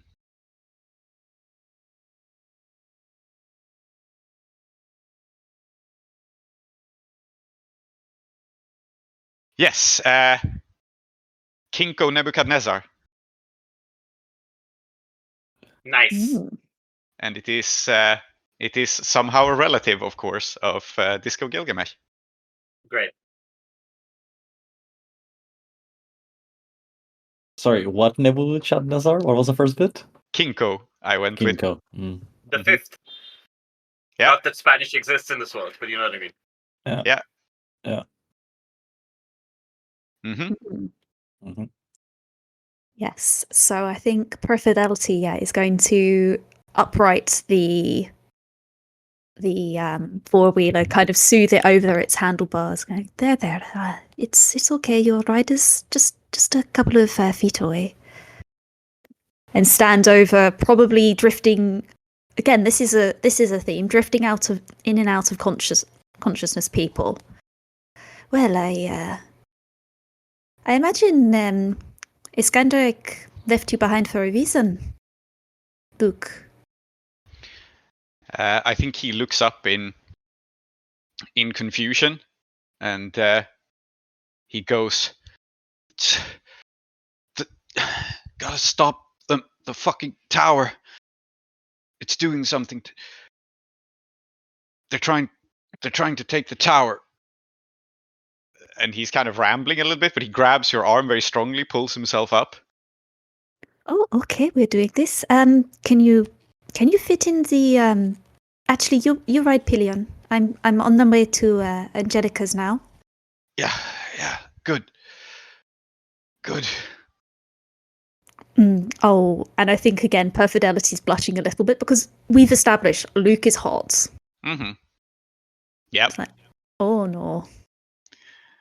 Yeah. Okay. And cover your face. You cannot look, and take off your armor. You cannot look like Luke right now, I imagine. I don't know how excited she will be to see. What? I think he is not like lucid enough to really understand why, but he does cover his face and take off like the outer layer of the armor. He has a gunshot wound, so he can't really like undress entirely. However, I think it's clear to you that Luke. I think the interesting angle here is that Luke is not like, "Fuck you, Lady Iskandaric." His bike or his four-wheeler is, but he is still convinced that like everyone I know is about to die. This is. So it's very important that I save them. That's still kind of the state of mind he's in. So vengeance is actually not on his mind. It's saving the gang, whether or not that's with Lady Iskandaric or without her. That's one thing, but Nice. Yeah.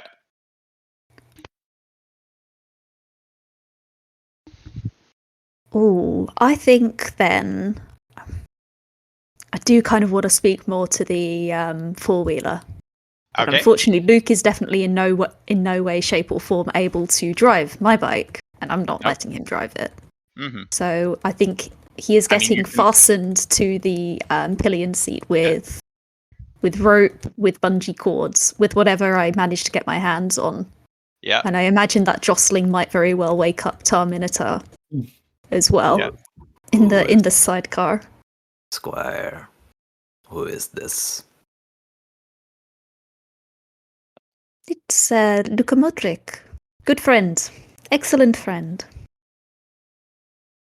Luka Modric.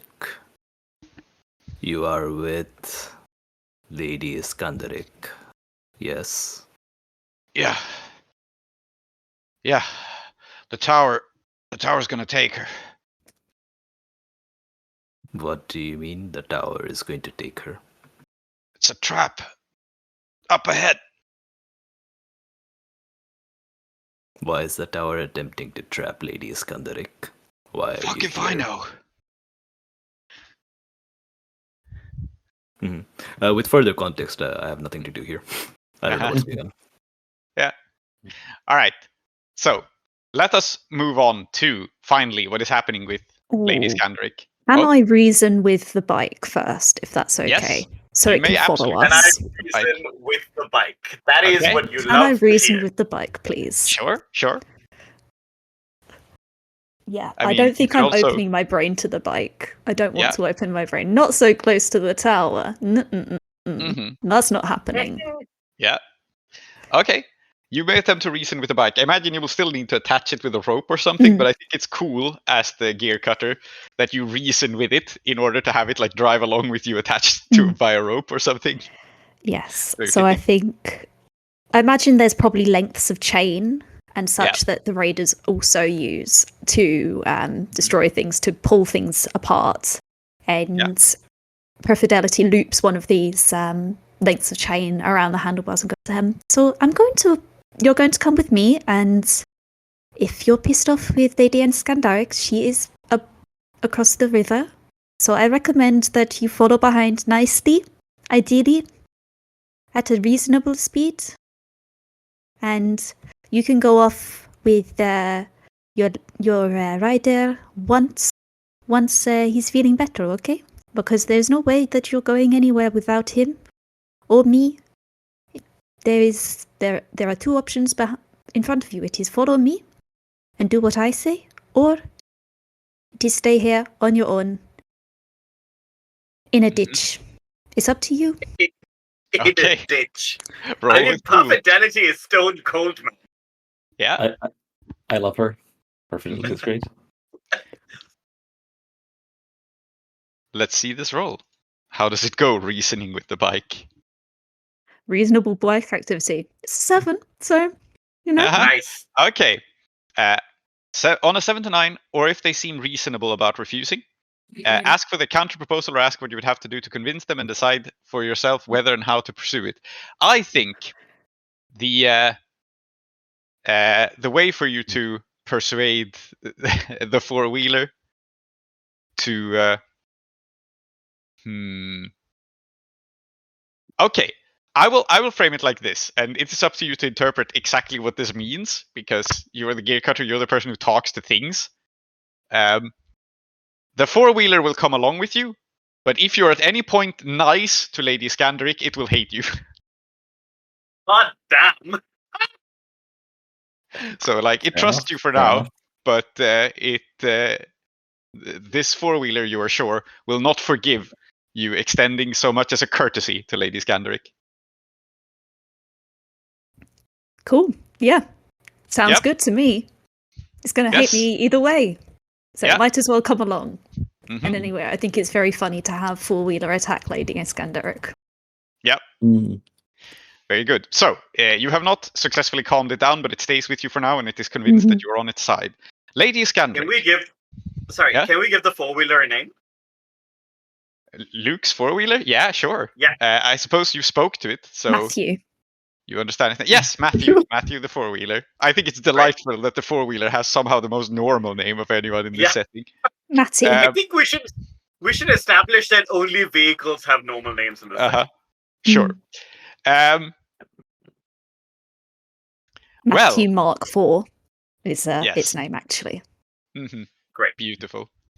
And you saw the vision of Kinko making it, so I think Kinko named it in your vision. Excellent.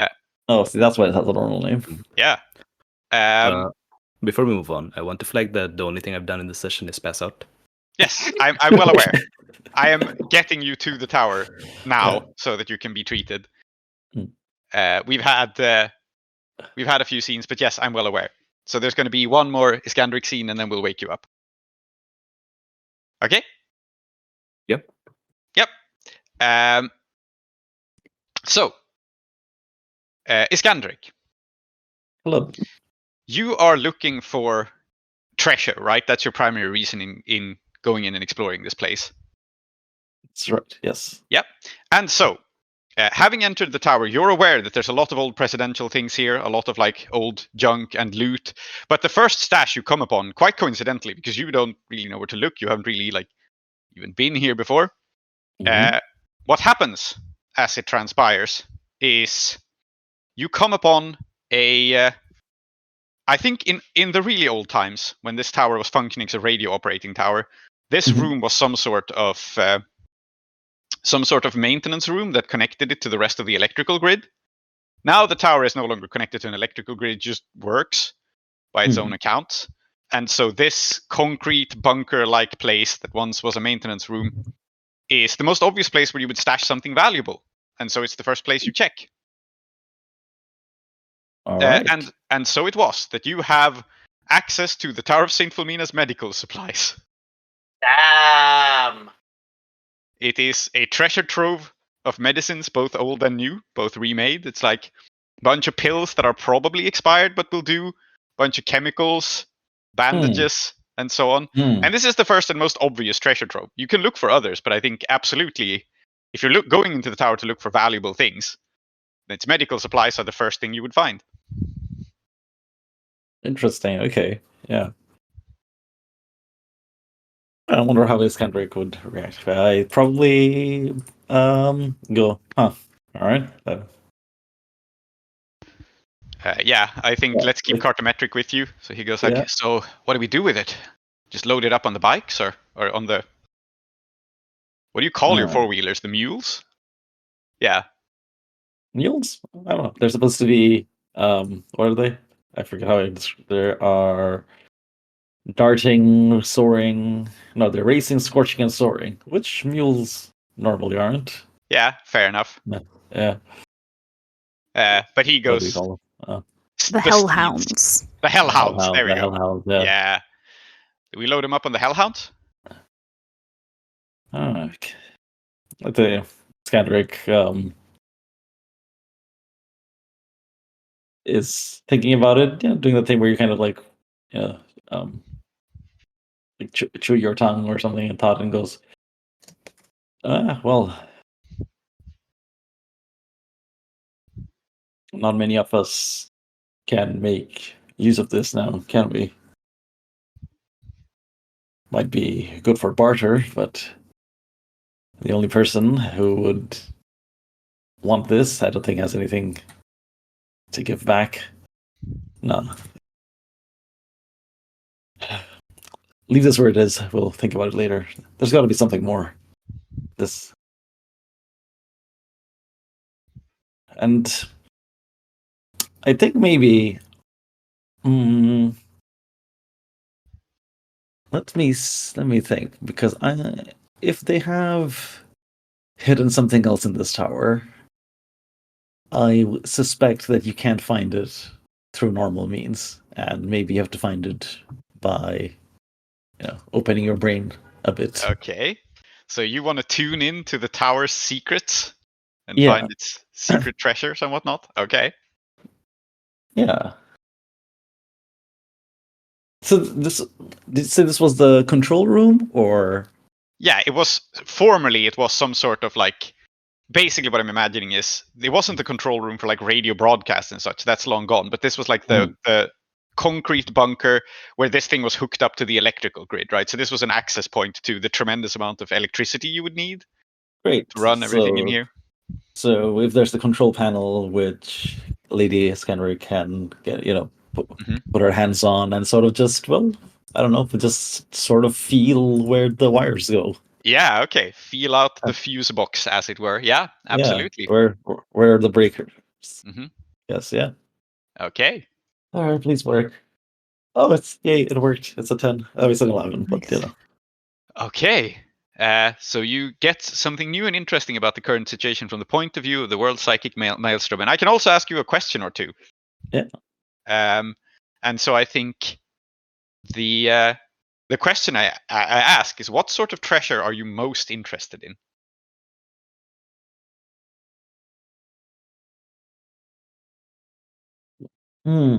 I think Iskandaric's play in the long term is like something like the dam, which is once the source of electricity. I don't know what it does anymore, right? It's got some cult on it, right? For the time being, I think what I'm looking for is like, you can't go wrong with money, I guess, right? But I think like Iskandaric's interested in tech, right? I think she, it's a small gang. It's a small gang. They, pretty tightly knit, but so she needs like what you call like force multipliers. We need some technology that's gonna tip the balance, right? So that could be, I mean, weapons we have. So I think more. I think communication is hard in this world, isn't it? Right? Like we said, radios are rare. Yeah, and the tower does most of the communicating. I think the tower is very finicky. It only works sometimes. It works much worse than what this sort of setup would in the real world, because it's temperamental and possibly alive. So yeah, I think that's what Iskandaric is looking for. Something that would let her coordinate moves on a bigger scale. Something like a way to like in battle or elsewhere outmaneuver her opponents, or have like just be able to get information, like, or to receive information from afar and also get information afar, right? Like that's a very powerful ability to have, I think, in this world. okay, yes. I think that there is only one possible answer to this, and let me look things up again, because I'm getting used to our big Kumu board. I'm not used to processing information like this. Where are the things? What are you looking for? Yes, I'm looking for KV98 FM, which is the radio station that broadcasts from here, which we haven't established very much about. It's a mysterious radio station that broadcasts from here, and then it went silent. Remind me what we established about it.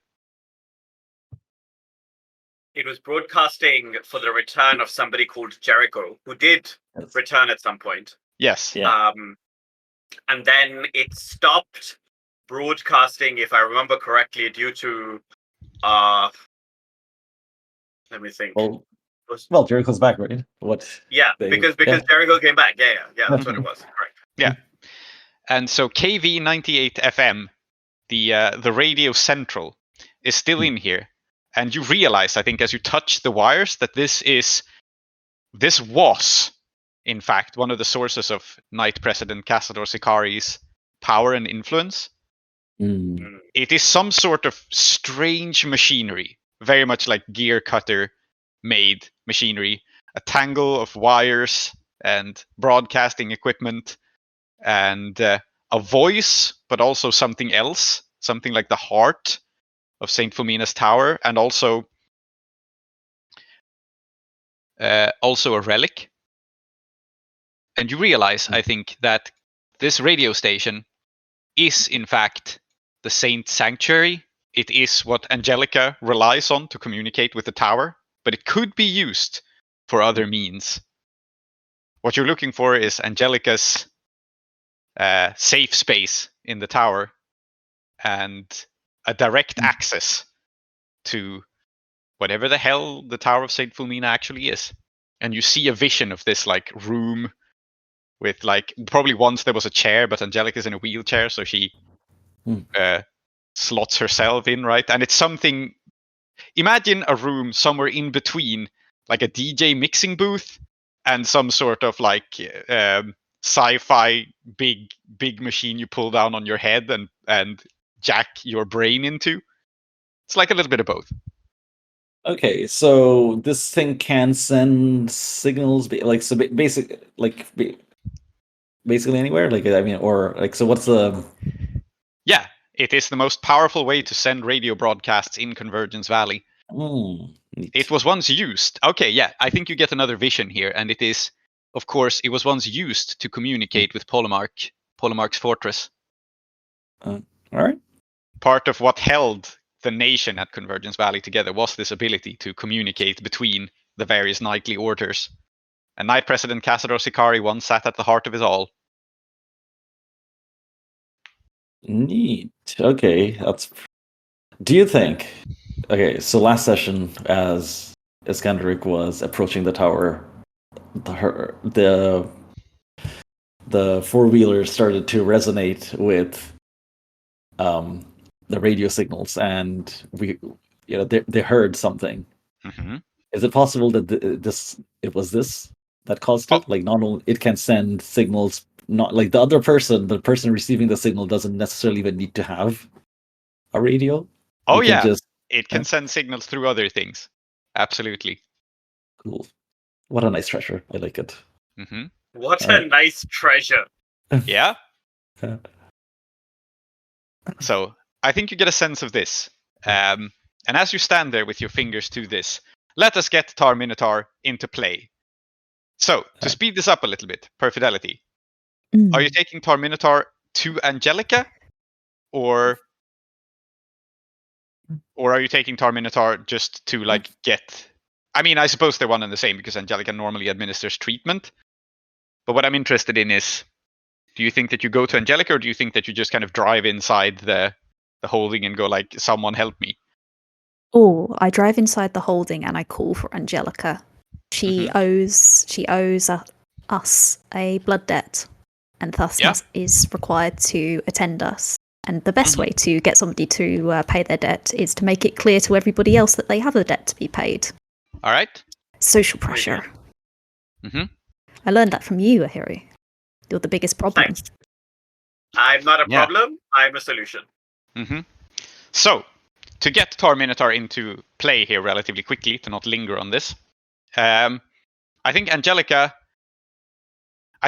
normally stays up in the tower, and they have some sort of contraption, like an elevator that's hand-powered, that gets her up and down.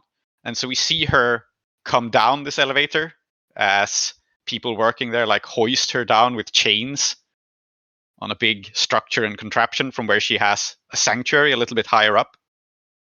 This is what we call the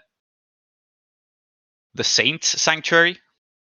We didn't establish exactly where it was, but I think it's interesting if it's like up in this radio tower. Yeah, hell yeah. So there's like an altar suspended up there, and she descends from it.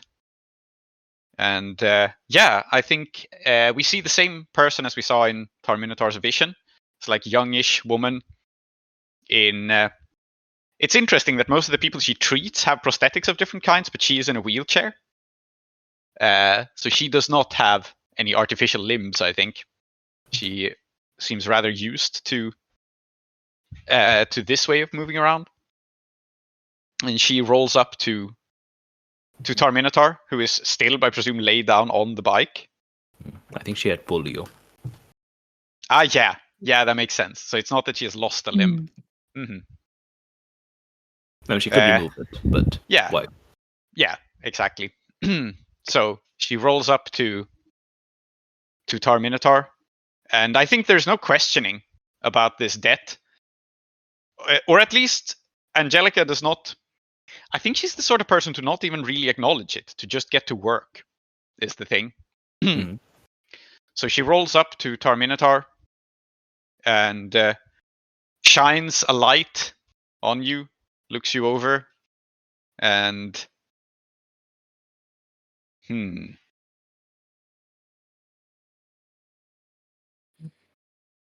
I think the immediate means of treatment here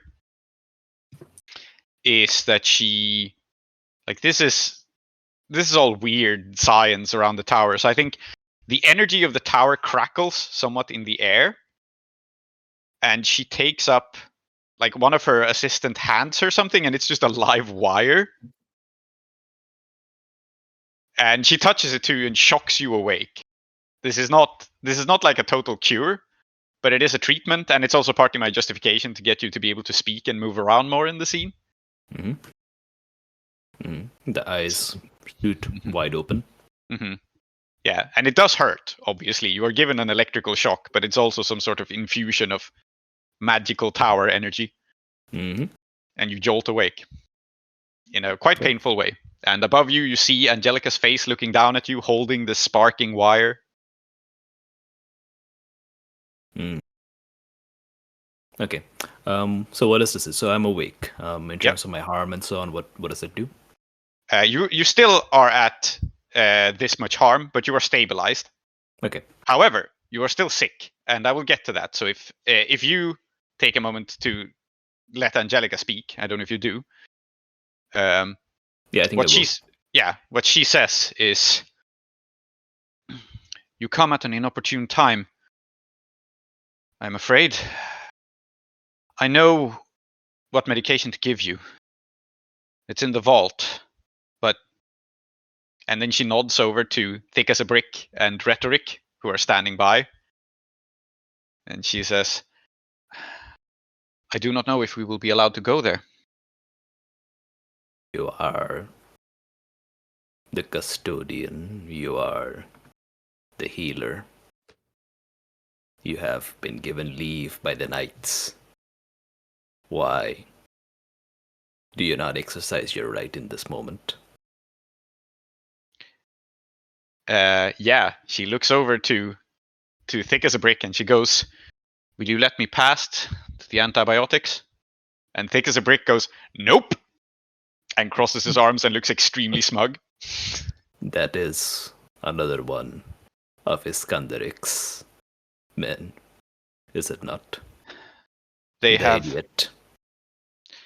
They have taken over. I'm just picturing Thick as a Brick as Obelix from Mhm. Asterix now. The Iskandaric has taken over the Tower of Saint Fulmina, you say. So I'm it in looks. there right now. Mhm. Is it?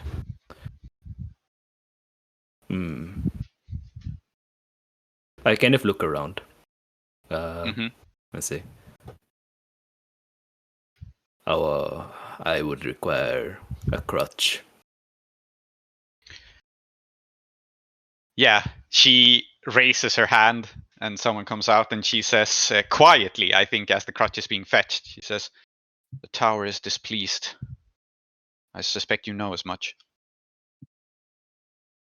So it should be. I think I hold the crutch. Maybe I gesture to Perfidelity to hold it steady for me, and I kind of like haul myself out, bearing down on it. And I look around at the situation. And yeah, I'm going to read a sitch. Yep, sounds perfectly appropriate. So to be clear, I think as you're standing up and surveying the situation, I think it's totally clear to you that basically the gang, Iskandaric's gang, have effectively taken over this place, right? Like there is the possibility for the residents of the tower to fight back, but they are in no mood to do so. Yeah, I figured. So it's with the -1, that's a miss. Oh, okay. So I think what will happen on a miss is because I think it's interesting here. You don't get any time to evaluate the situation to understand what is going on before Lady Iskandaric comes back. Okay. I think it's interesting to get everyone in one scene, and it's a logical consequence. I was gonna say that. I think like Iskandaric has got everything she wants in the tower, so it's time to come back out. And yeah, well, you don't have the communications thing. No, yet. I don't have it. Know where it is, no. But yeah, no, but I know where it is, and I think, but there's no point in just staying there, right? And in fact, how lucky for Lady Iskandaric that a gear cutter has just come into town. Yeah, that's what the word you're looking for is. You're right. It is lucky. So I come down. What do I see? You see Tar-Minotaur on a crutch, Perfidelity, with Luke, who I think is being patched up by like one of Angelica's second in commands, or some such, in the sidecar. Obviously, you see Perfidelity and Angelica, and everything that's going on. And you see your two people who have been watching your back and made sure no one followed you as you searched the tower basement. Yeah, okay. I think I'm going to read a sitch because Luke's here, and that's bad. Because I was really counting on him. I was really counting on him to be dead. Damn. Yeah. Okay. What can you do? It's an 8. Okay, it's an 8. You may ask one question about the situation. I would like to. I think I want to know who or what poses the biggest threat to me, because I can think of at least 2, maybe more. All right. I think the thing that poses the biggest to you in this situation is the Tower of Saint Fulmina. This curse thing is not fucking around. There is a sickness going through this place, and while there are more immediate problems, if you stick around here for too long, you and your people will get sick. Oh. The tower is mad. Okay, so I think that's the interesting answer here. I could name a lot of Yeah. things. I could name Tar-Minotaur, I could name Angelica, but I think the tower itself is actually the most dangerous thing. I like it. Okay, yeah, but well, all the more reason for Iskandaric to get out of here as soon as she can. And she looks at the new arrivals, and I think she addresses Perfidelity first, because we're friends, Okay. right? Yeah. Mm-hmm. Yeah. I guess, and yeah, what does Iskandaric say? She just goes, well. If it isn't Tar-Minotaur and Perfidelity. And I see you found my lieutenant as well. Shouldn't have bothered. And I think it would be so much in character for her to just shoot him again. Like, but Nothing is stopping you. nothing is stopping me. No, You are in something control is. of this situation. Huh? What? No, you aren't. I'm going to step in front of people. Okay. I'm going to confront you. Okay. All right. Yeah. Go ahead and do that then, as Iskandaric considers her options. It's an 8. Oh, you're actually making the move. Yeah. All right. What are you threatening Iskandaric with? Because the move does ask you Myself. that. Like, what? Okay. You are. With what? With myself. Oh, you're threatening to fight Yes. me. Okay. Of course I am. Yeah. So. Yeah, I'm going to step in front of everyone. Okay. Because you were about to address Perfidelity, which is fine under normal circumstances. But under these circumstances, you speak to me. Okay. Make it so the move says make it clear what you want for them, and then we'll see what their role means. So first, make it clear what you want, and then I will tell I what demand. Iskandaric. Yeah, I'm going to step forward and say, Iskandaric, justify your actions in this moment. Why are you looting the Tower of Saint Fulmine of medical supplies? I'm not looting the Tower of Saint Fulmine of medical supplies. What you're talking about? And that's not what Iskandaric says. That's what I'm saying. But Lady Iskandaric. That's what I was given to understand. Yes, I think Lady when you step in front of her, the easy smile, that Lady Iskandaric had, slips very quickly, and she says, she looks at you up and down. You're on a crutch. I think she goes, sit. I think she just goes, sit the fuck back down. Okay. So on a 7 to 9, they can try to stall or defy you, which it sounds like what Iskandaric is doing. But in return, you take +1 forward against them. So Tar-Minotaur, you have +1 to whatever move you want to make here. Yeah, I think I'm hobbling forward. Uh-huh. Yeah, on my crutch. Yeah. And I'm going to say, this is holy soil. This, you stand where she fell. And in fact, that is exactly where you're standing. You've seen the vision. Oh, yeah. Perfect. You stand where she fell. You loot the tower. You threaten its occupants. You bring infamy down. We have fought side by side. And you dishonor me with this conduct. Why? What gain is there in this?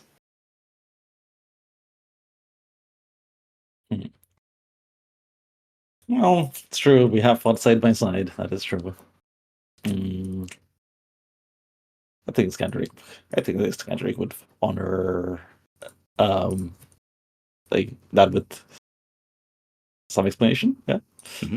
And go, you can keep your holy ground. you can keep your medical supplies as well. I have no use for that. I found something better in there. And Mm-hmm. Yeah. Do you show what it is? well, no, it's still in the tower, right? The broadcasting, like I guess what it is just a hue. It's like it's a radio, right? But it's like in the tower. Yeah. Okay. To be clear, what I'm imagining it to be is the Saint Sanctuary. It is like the holy place where Angelica retreats to commune with the tower. That's where it's held. But it is here. Yeah, it's like upstairs. The broadcasting module or whatever it is like can be removed, right? Like with skilled hands. Oh yeah, with a very skilled gear cutter, it would be very difficult, but it can. Mm-hmm. Yeah, I think Tar-Minotaur doesn't process this because, as far as she's concerned, I mean, there's guns in there, some of them, I guess. But you already have guns. I guess you could take more. There's probably more convenient places to take guns. Medical supplies are, as far as she's concerned, the thing to get here, and you aren't interested in them. I don't think she's going to ever compute that you think you're going to be able to steal the radio. Or the shrine itself, right? Because that's like, what? I'm going to steal the Kaaba. Yeah, this is a holy relic. This is basically what the cult of Saint Philomena is based around. What are you gonna do with it anyway? Yeah. So I think she's just standing there, waiting for your villain monologue to finish to say like what it is that you found. Yeah. Okay, so it goes. I think if you just what would you call it? This is just a radio mod. What do you call the bit of a radio that actually broadcasts? Oh, I know. It's just they have an antenna, right? Like just a big old antenna, like, and the thing to power it. Yes. And it goes, just want your antenna, please, and I'd like to borrow your squire if you don't mind. I think I think Angelica understands what you mean, and she is horrified at this. Just FYI. Yeah. And I think I turn to Perfidelity. What's Perfidelity doing at this moment? Oh, Perfidelity is looping a chain around her forearms because there's a very angry bite. There is in the scene. Yes. Okay. I would also like to ask at this point, because I think it's interesting. Tree, do you think Ahiri would actually go here? I don't think so, actually. Okay. No. I'm giving you the option to be in the scene. That's all. I don't want you to. No. I understand it. I think that it's not the kind of thing he would do. Okay. Yeah. Okay. Ooh. Then let us carry on. Actually, a way I would like to get you into the scene is because my radio is broadcasting. So perhaps your radio. Yeah. Sure. Yeah. Yeah. Okay. So Haxic lets you at least listen in on this. Very good. I feel like, brief cut to somehow I'm providing Cassador's success with way more business because my ex has a radio and it's broadcasting what seems to be the most important thing that's happened in a long time.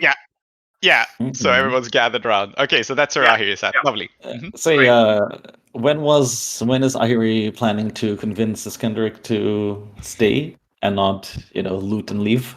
Because the looting and leaving is happening. Yeah, well, you can come back, to be fair. It doesn't have to be persuading you now. Change of plans, guys. We need to put this back. Yeah. All right. I keep forgetting about this, by the way. So I'm going to... So two things, really. I looked to Perfidelity to see what they were doing. And she's she's doing one of the things that I don't understand that she sometimes does, which is fine. That's okay. Wait. Yeah? Just one thing. Yes? I think actually, having thought of the next couple of moves Iskandaric would like to make, I don't think they would loot and leave within the next couple of hours, right? Prince, Holly, how many, how long would you say we have until the tower curses us. Let's say that let's say that's a bad idea to sleep here. I think that's a good middle ground. Okay, all right, cool. So we're here until the end of day. Yeah. Okay. Right. I'll continue narrating what I was saying. Yeah, So, yes, I've seen Perfidelity. Perfidelity's reaction is doing something that I don't understand, which is fine. Sometimes they do that. It's perfectly chill. And then I turn back to Iskandaric, and I say, second time today, someone has claimed my squire's services. And it did not go well for the first person, Lady Iskandaric. Oh, I keep forgetting to do this, but I have dangerous presence, and I think now is as good a time as any. Yes, I think you have entered into a situation. A predicament, one might even say. Yes. Roll plus aggro. That's a 12. Nice. What does that do? Okay. Choose 2. Yeah. So my list of options. Let me have a quick read. Mm-hmm.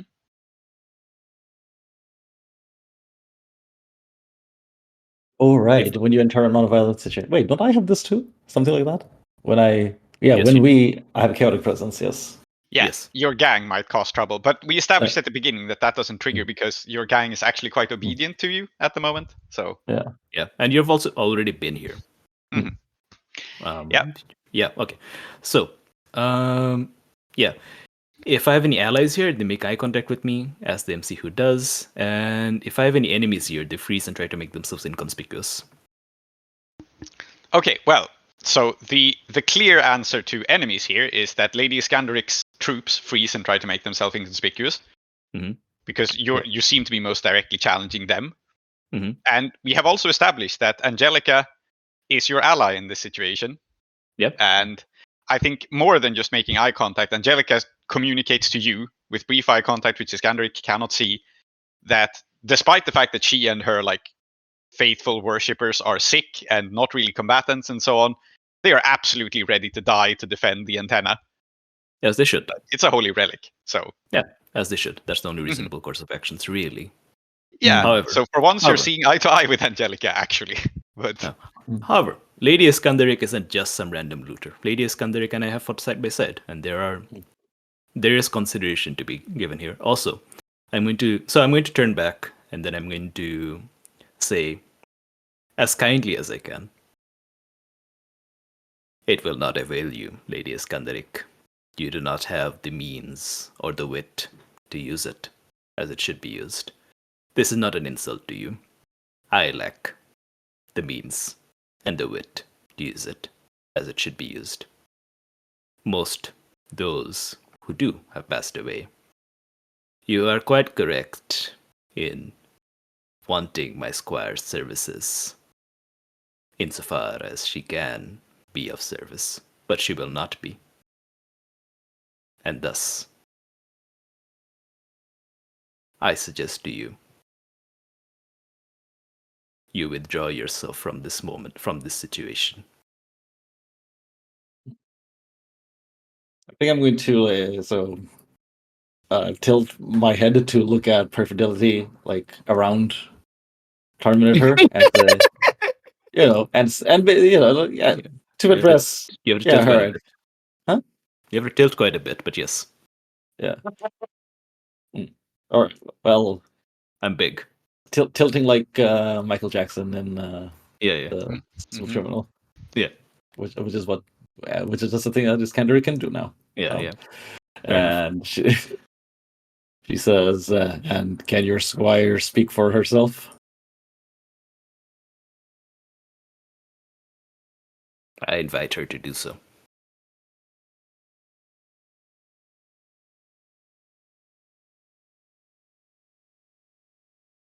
Salty?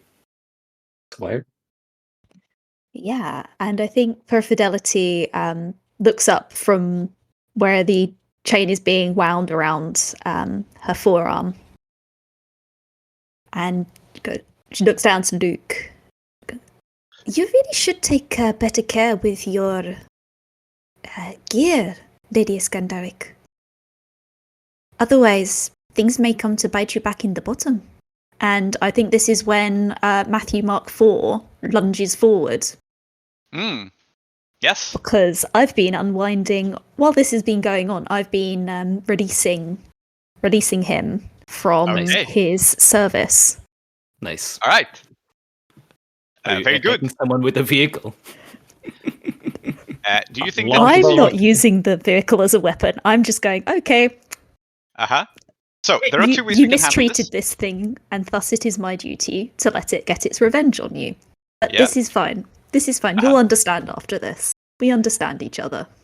Good. So there are two ways we can handle this, I think. One of them is that Perfidelity, you make a move to unleash a vehicle because you are. Or we simply have this be Lady Iskandaric's move to do something to avoid it. So when you let your vehicle off the leash, roll plus cool, and on a 10 plus it does whatever it's necessary to achieve its impulse and succeeds, or else it damages and destroys itself in the attempt. So if you want to make this move, you can. Otherwise, we'll make it Lady Iskandaric's move. Yeah, I think the impetus is on Lady Iskandaric because Perfidelity isn't really engaging with it. It's just, okay, this is... Okay.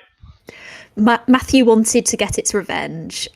Yeah. And at the moment, I don't mind Lady Iskandaric. I quite like her. She treats me very nicely. But very well. The thing didn't like you, and you really need to learn. This is me teaching you a lesson about looking after your stuff. Damn caricatures.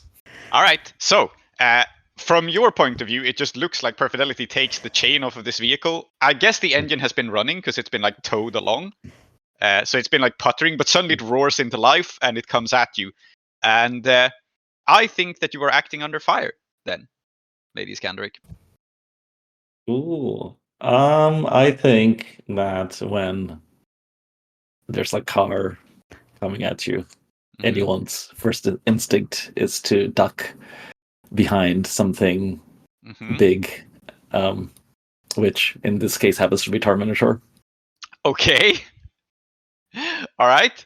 So this chains the move to Tar-Minotaur, but let's first see your act under fire to see whether you can get out of the way behind Tar-Minotaur. Actually, the first thing you're going to see is me interrupt you. Okay.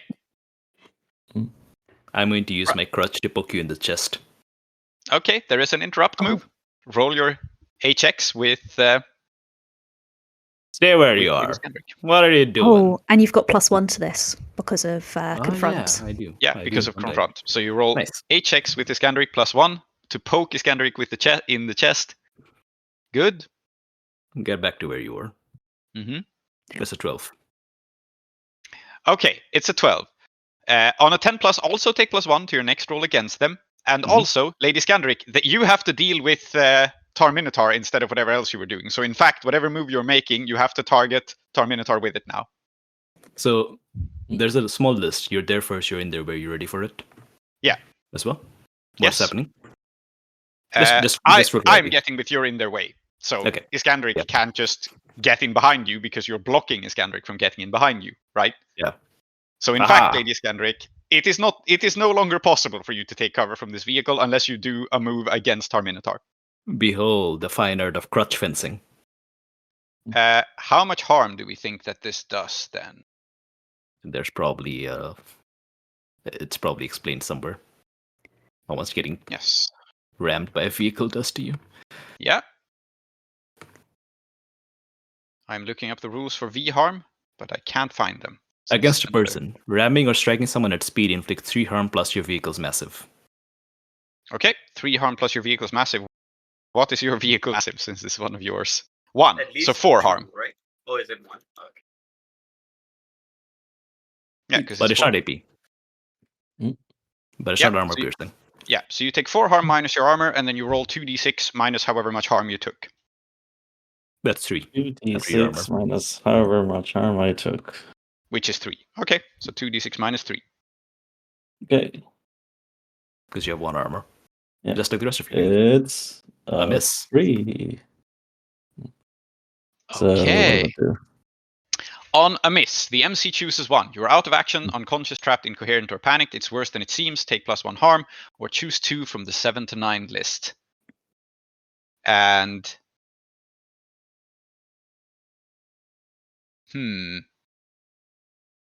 Screw it. We're gonna go with it's worse than it seemed. Take one more harm. It's interesting to have everyone picked up here. Now you're on my level. Almost. I'm one harm above you. Yes. Yeah. So you get you're not unconscious. You're tough enough to stay in the situation, but you are run over by a 4-wheeler. Bonk. It sucks, and it hurts. Thank you, Perfidelity. Yeah. Let us take a quick 5-minute break here, and then we'll reconvene and talk through the situation. Sure. Cool. See you guys in a minute. I'm just gonna sit here, but yes. Yeah, I'll also just actually, you know what? I will sit here, but first I gotta do something. Indeed.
Okay, I'm back.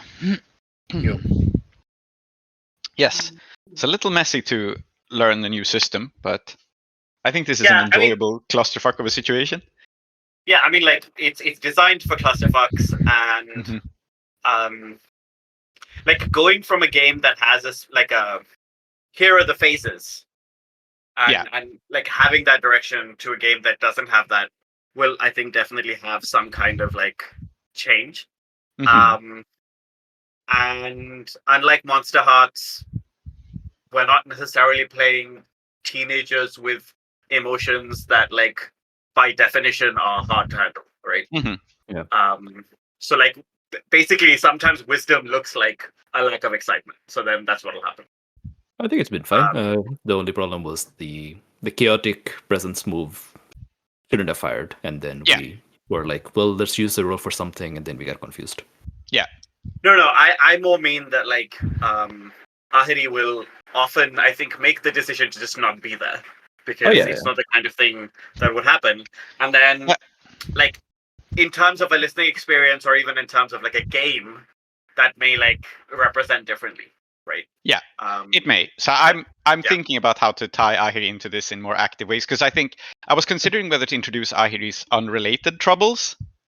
But you have sort of tied yourself to the Fulmina situation, so I think that'll be less interesting. I have a way to tie you back in, though. I was just considering whether I should cause some unrelated trouble for you. But... Yeah, and also, like, I think it's, like, fine for like my character to take a bit of a backseat because that is the PC's nature is like that, right? So obviously, yes, like making trouble is good because it's fun, but at the same time, we have 3 PCs who are doing things and they are pursuing things, and 1 PC who is invested in keeping the status quo the way it is. Yeah, right? And So, that will become a problem for you. I'm sure you will be spotlighted exactly. by it, but it's Yeah. in this opening arc, you are more of a Yeah, which is So we- totally fine. I think like that's like I like it because it means that when trouble does come my way, it'll be because the other PCs want to change something about the status quo. Yeah. And until now, I've been able to say, "Hey, you go over there and deal with it." At some point, that will no longer be true, right? So. Well, we're going to show up to Sikari's regret. Aadiyat's going to fire the chaotic presence. I'm going to fire off dangerous presence. Yep. Basically, getting PCs to actually visit Sikari's regret is, I think, high on the list. Anyway, how I feel like structuring the rest of the session. We have 20 more minutes, of our planned playtime. Is we are going to resolve, and we may go slightly above it, but I'll try not to. Is we're going to resolve the situation at the tower, and then I'm going to have one scene roping back Ahiri, so that we see that capped off. That's my plan. Yeah. Sounds reasonable to me. Aadiyat's not back yet. Yeah. I think I also need to have a quick conversation with him because I'm not sure if he realized that his actions, Iskandaric's actions would lead to a confrontation between our characters. Yeah, makes sense. We'll have a quick conversation about it. Yeah. But maybe I should have flagged more clearly that this is a holy relic. Well, actually, I think I flagged that it was a holy relic, but what was not clear was that you care about holy relics, I suppose. Yeah. Yep. Ooh. I'm wondering if to chain Ahiri's scene into this, would it be interesting for Perfidelity to pick up the radio and have a chat? Oh, sure. Like, oh yeah, because I think shit's going down. Uh-huh. That she's probably going to be getting Luke and perhaps Angelica away.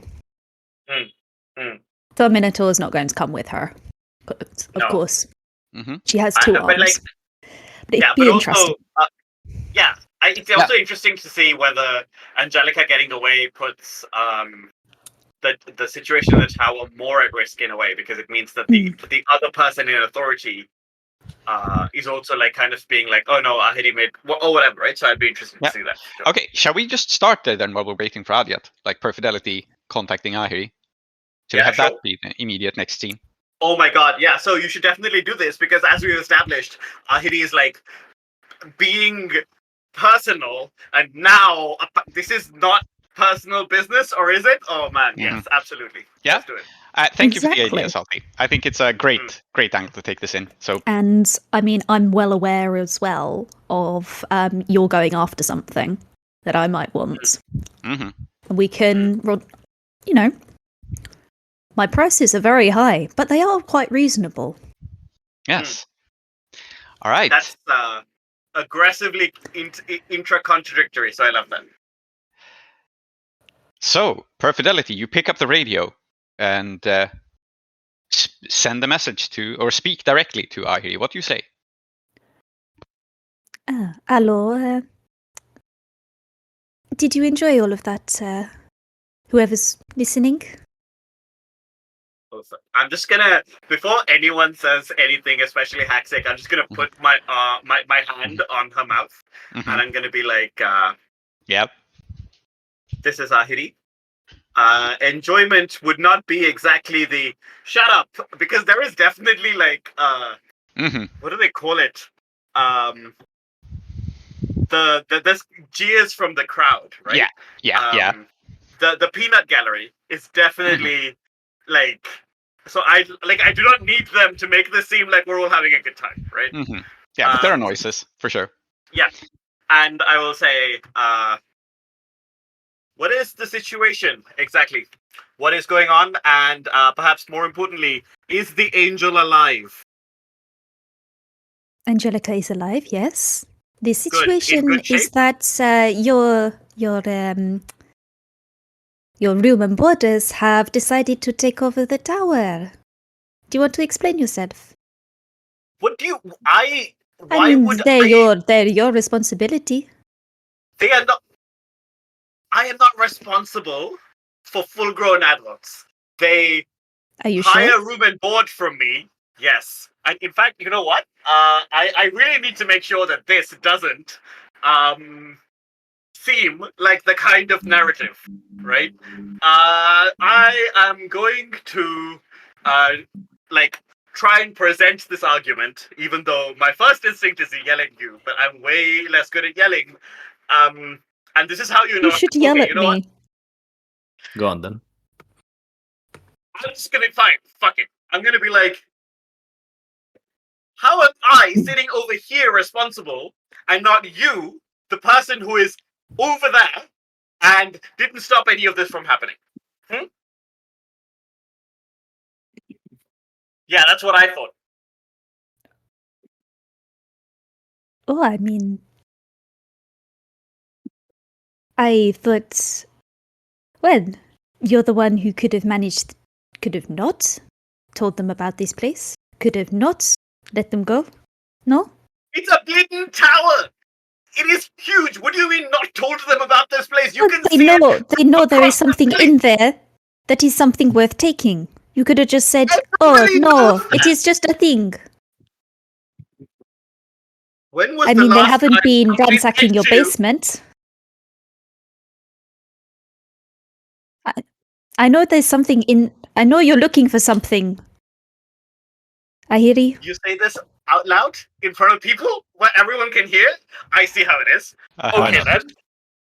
If you have nothing to hide, why do you have something to hide? Uh-huh. I What? would like to know something about someone important. Okay.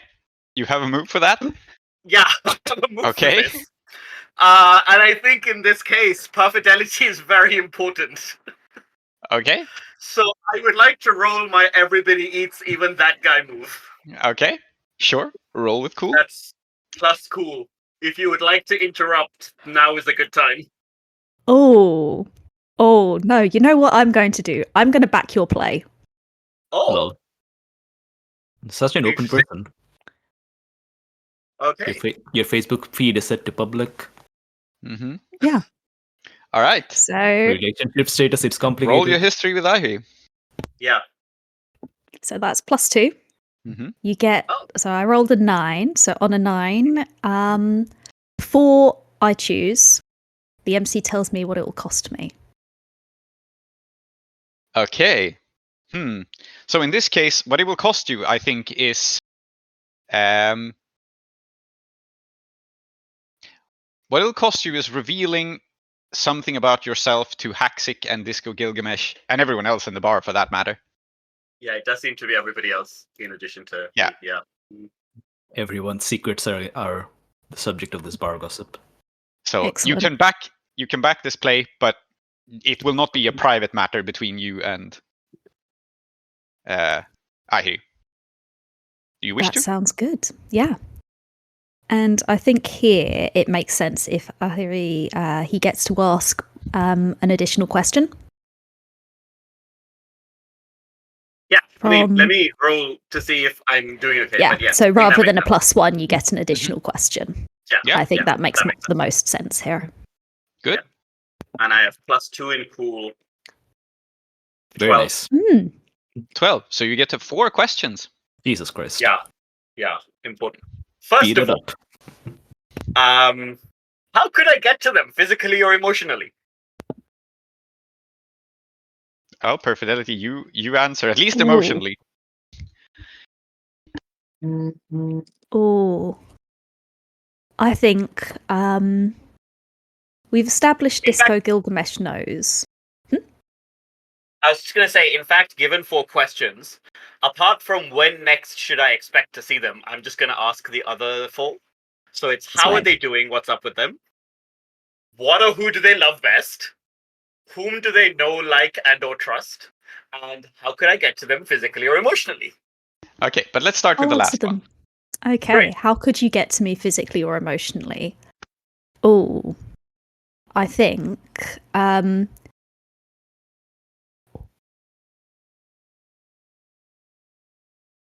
think you could get to me by saying that Damnu Gregory is in the area. Yes. That Damnu Gregory has eyes Yes. on the situation. Mm-hmm. Absolutely. This makes sense. Mm-hmm.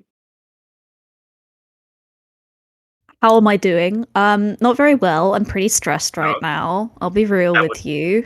It's hard out here. Yeah. And I don't know how to make the best out of this. At this point, just trying to do what I'm trying to do. Who or what or who do they love best? Oh, I'm going to leave that one for last. But who do they know, like, and or trust? You know, Tar-Minotaur. Definitely trust Tar-Minotaur. I quite like Lady Iskandaric. It's just you've got to be taught a lesson. Yeah. And who do they know? Yeah, I think this is when we reveal that Disco Gilgamesh and Perfidelity know each other. Right. Yes. Yeah. Yeah, I suppose Disco Gilgamesh just says something. Oh! Do you think Disco Gilgamesh says your old name? Yeah. What is it? You don't get to know that just yet. We're going to reveal that at a later time. This is very good. This is going to be one of those Disco Elysium. Yeah. I think what happens then, the vibe is, I think Disco Gilgamesh says it, this name, and Ahiri hears it, but it does not necessarily pick up to the crowd or on the radio. Yeah. Nice. Yeah. I'm going to write this down in my notes. Yep. There's just straight up radio static instead. Exactly. Oh yes, that's exactly it. Very good. Yeah. What a cool name. I can see why you changed it. Right.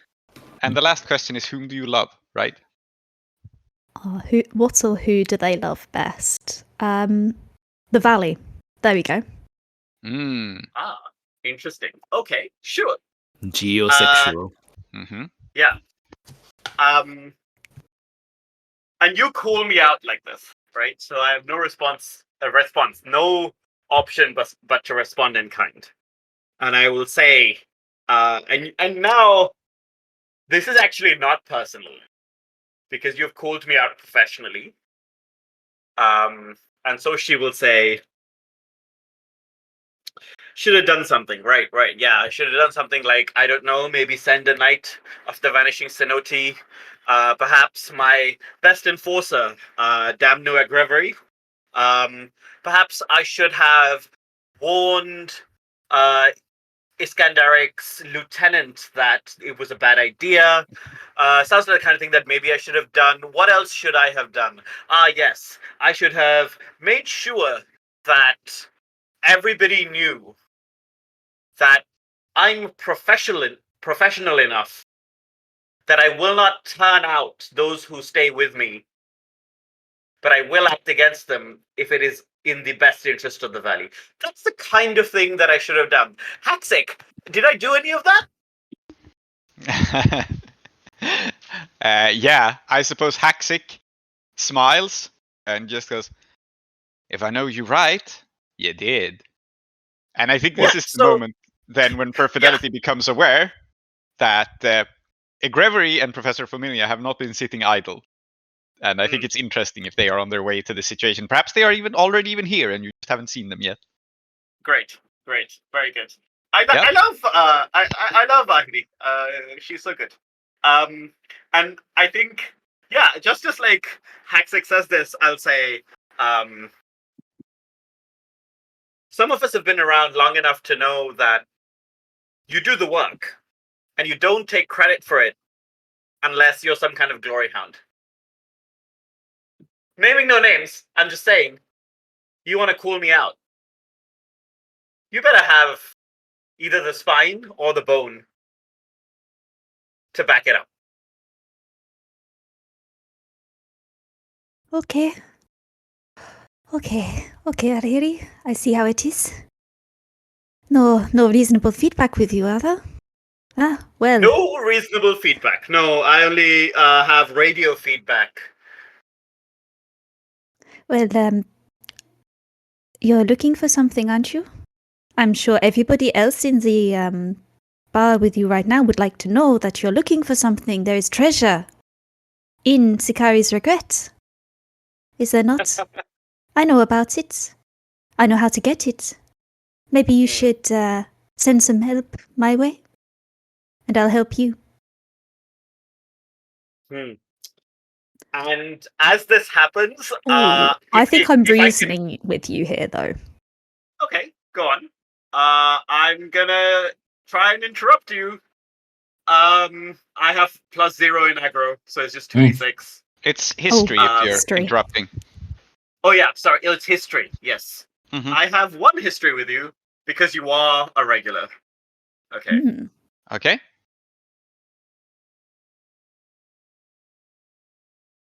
It's a miss. Okay. So Is that your first miss? yeah. No, I missed last session a couple of times. Yep. Okay. Well, I will simply give +1 to Perfidelity here. Then I Makes think sense. that's the logical way to do it. Yeah. So Perfidelity, you make your move with +1. Yeah. Okay. So that's +2 because I've got a cool of +1 and Nice. got +1 from this. Let's see how it goes. That's a 10. Oh, so man. on a 10 +1 plus, you was have to very choose set reservations aside and go along with me, or else frankly and perhaps violently refuse. Yes. Yeah. If you choose the latter, I think you in fact kind of have to hang up because I think the people around you are getting agitated now. Yeah. I'm gonna say,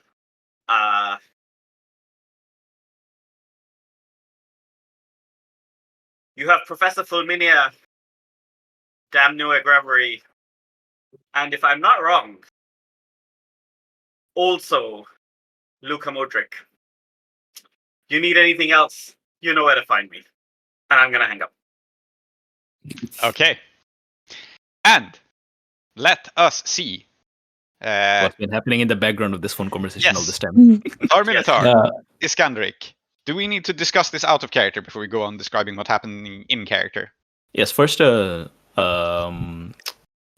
housekeeping thing, which is, did Perfidelity actually attack Iskandaric? The reason I'm asking is that if she did, then that's +4 HX. You get +4 HX with Perfidelity then. Yeah, Perfidelity very specifically said that she wasn't. That this was unleashing the vehicle. Yes. So that's what I'm asking. Well, who decides if they've been attacked? Okay, yeah. I guess you can decide that if... Okay, let's frame it that way. If Iskandaric feels that Perfidelity has attacked her, then you can take +1 HX. +4. I'm cool with that interpretation. +4? Yeah, it's for each time you get attacked, I think. Let me quickly have a look at that. But I gotta take once. It's +1 for each harm you take. Yeah. For each harm. Okay, so then it's straight up an XP. Actually, no, wait, hold on. When you inflict harm on another player's character, they get +1 HX with G on their sheet. It has been changed. Okay. It is just +1 HX. Yeah. Okay. Otherwise, so you know. Yeah, I know. I'd be just. This is what I was saying. If you just shoot me, then I apparently know you really well. Yeah. You learn a little bit about Perfidelity, which I think makes sense.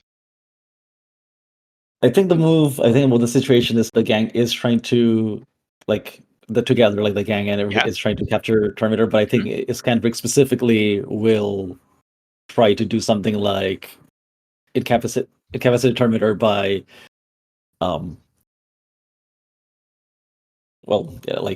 kicking in their knee or something, like break a leg so that they can't fight back, right? So. Yeah, I guess we're that's a do battle, I guess. Yeah, I think we're in do battle territory now. I think there is no choice about it. Yeah. So I think then, Lady Iskandaric, you are attacking someone while under fire. I think the way this has turned out is that you're basically in a situation where you can't avoid doing harm to each other at this point, which is why it's a do battle.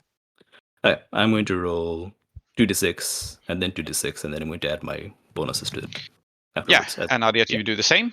So both of you roll the dice twice, and we have gone over time now, which I'm conscious about. So Yeah. Is that a 7 and a 6? yeah, and you get to add your stats to it. Yeah, I'm going to turn the miss into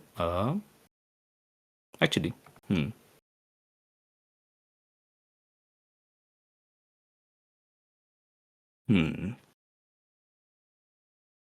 Actually, it doesn't really make a difference, I don't think. So basically, like one would stay a miss, the other would turn it. Yeah, I think I'm going to hit my. I'm going to turn the. I'm going to choose to hit on a partial with my attack someone, and I'm going to choose to miss my act under fire. Okay. The actual numbers don't make a difference here, I don't think. Okay. I guess I'll just do the. Yeah, you do the same. I just rolled 2d6. Yeah, you just roll flat 2d6 twice, and then you pick which one you want to add which stat to. So yeah. Okay, so would just be exclamation mark AW and plus nothing? Yep. Yep. Do it twice and then add your numbers. Nice. And a 4. So same results, really. Same results, really, yeah. Yeah, 1 hit, 1 miss. You both get 1 hit, 1 miss. And Tar-Minotaur has chosen to hit on inflicting damage. Do you also choose to hit on inflicting damage? Which is a very interesting. Or do you choose to hit on avoiding damage? No,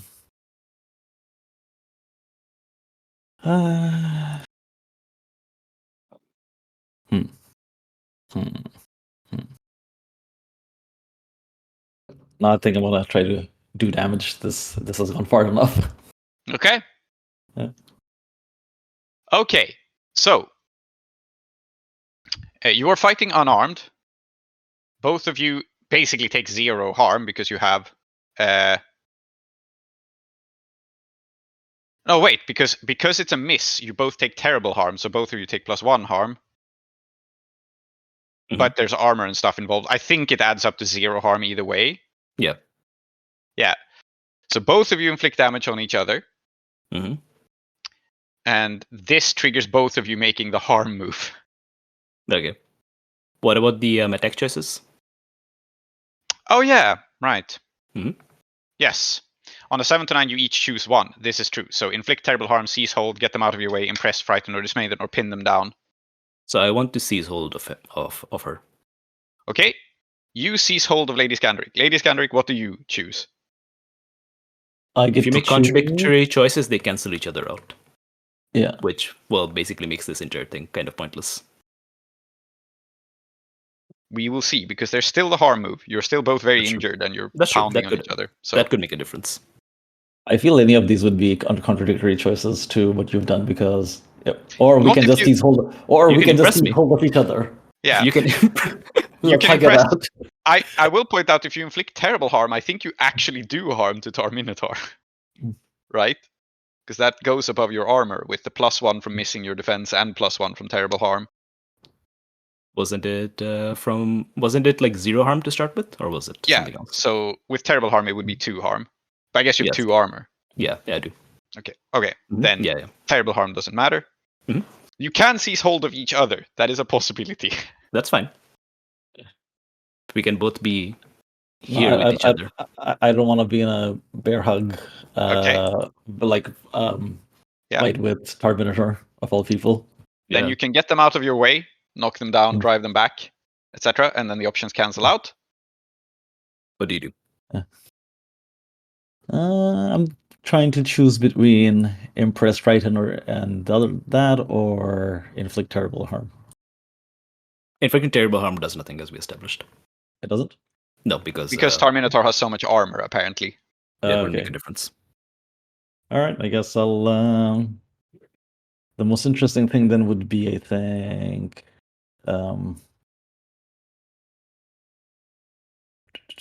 probably the. Okay, wait. Frighten or dismay them. Hold on. Okay, just a point of order here. Inflict terrible harm could matter because there is the harm move, which can result in even more harm. So if you do go with inflict terrible harm, then Tar-Minotaur dies on a miss on the next move. Oh, that is interesting. Yeah. Do you want to do that? There is that possibility. No, thanks for pointing that out. Uh. So you can impress me or gamble on me missing my harm roll, and then I die. Yeah, but I feel like that's kind of gonna kill the momentum of this. I don't want to kill the Terminator now. Okay, that's cool. Okay, Impress so me. impress, Let's try to impress and frighten them, yeah. Yeah. Okay, and then both of you roll flat 2d6 again, which is the harm move. Yeah. Fighting. Yeah. 7 and an 8. Okay. Okay, so you both get very, very similar results. I guess what we're learning is very evenly matched.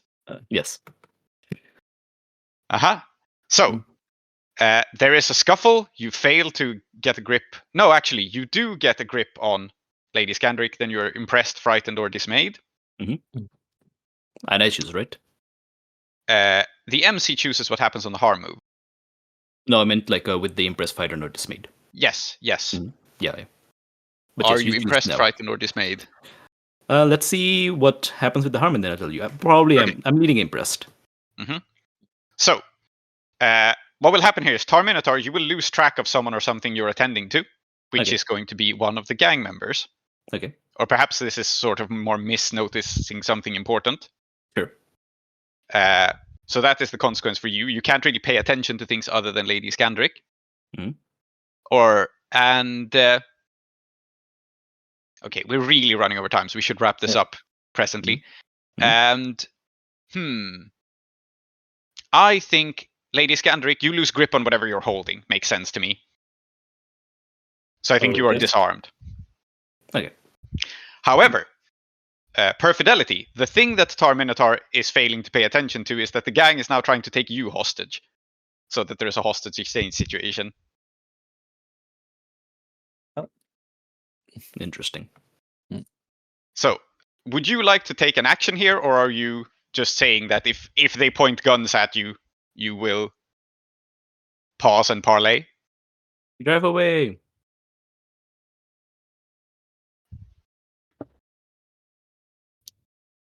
This may be a good time to remember that I did say you're getting backup, so maybe the backup is there to help you. Yes, this is possible.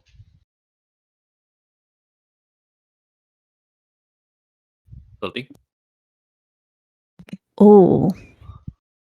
There are many things to do, but I do have their lieutenant. Yeah. With me. Mm-hmm.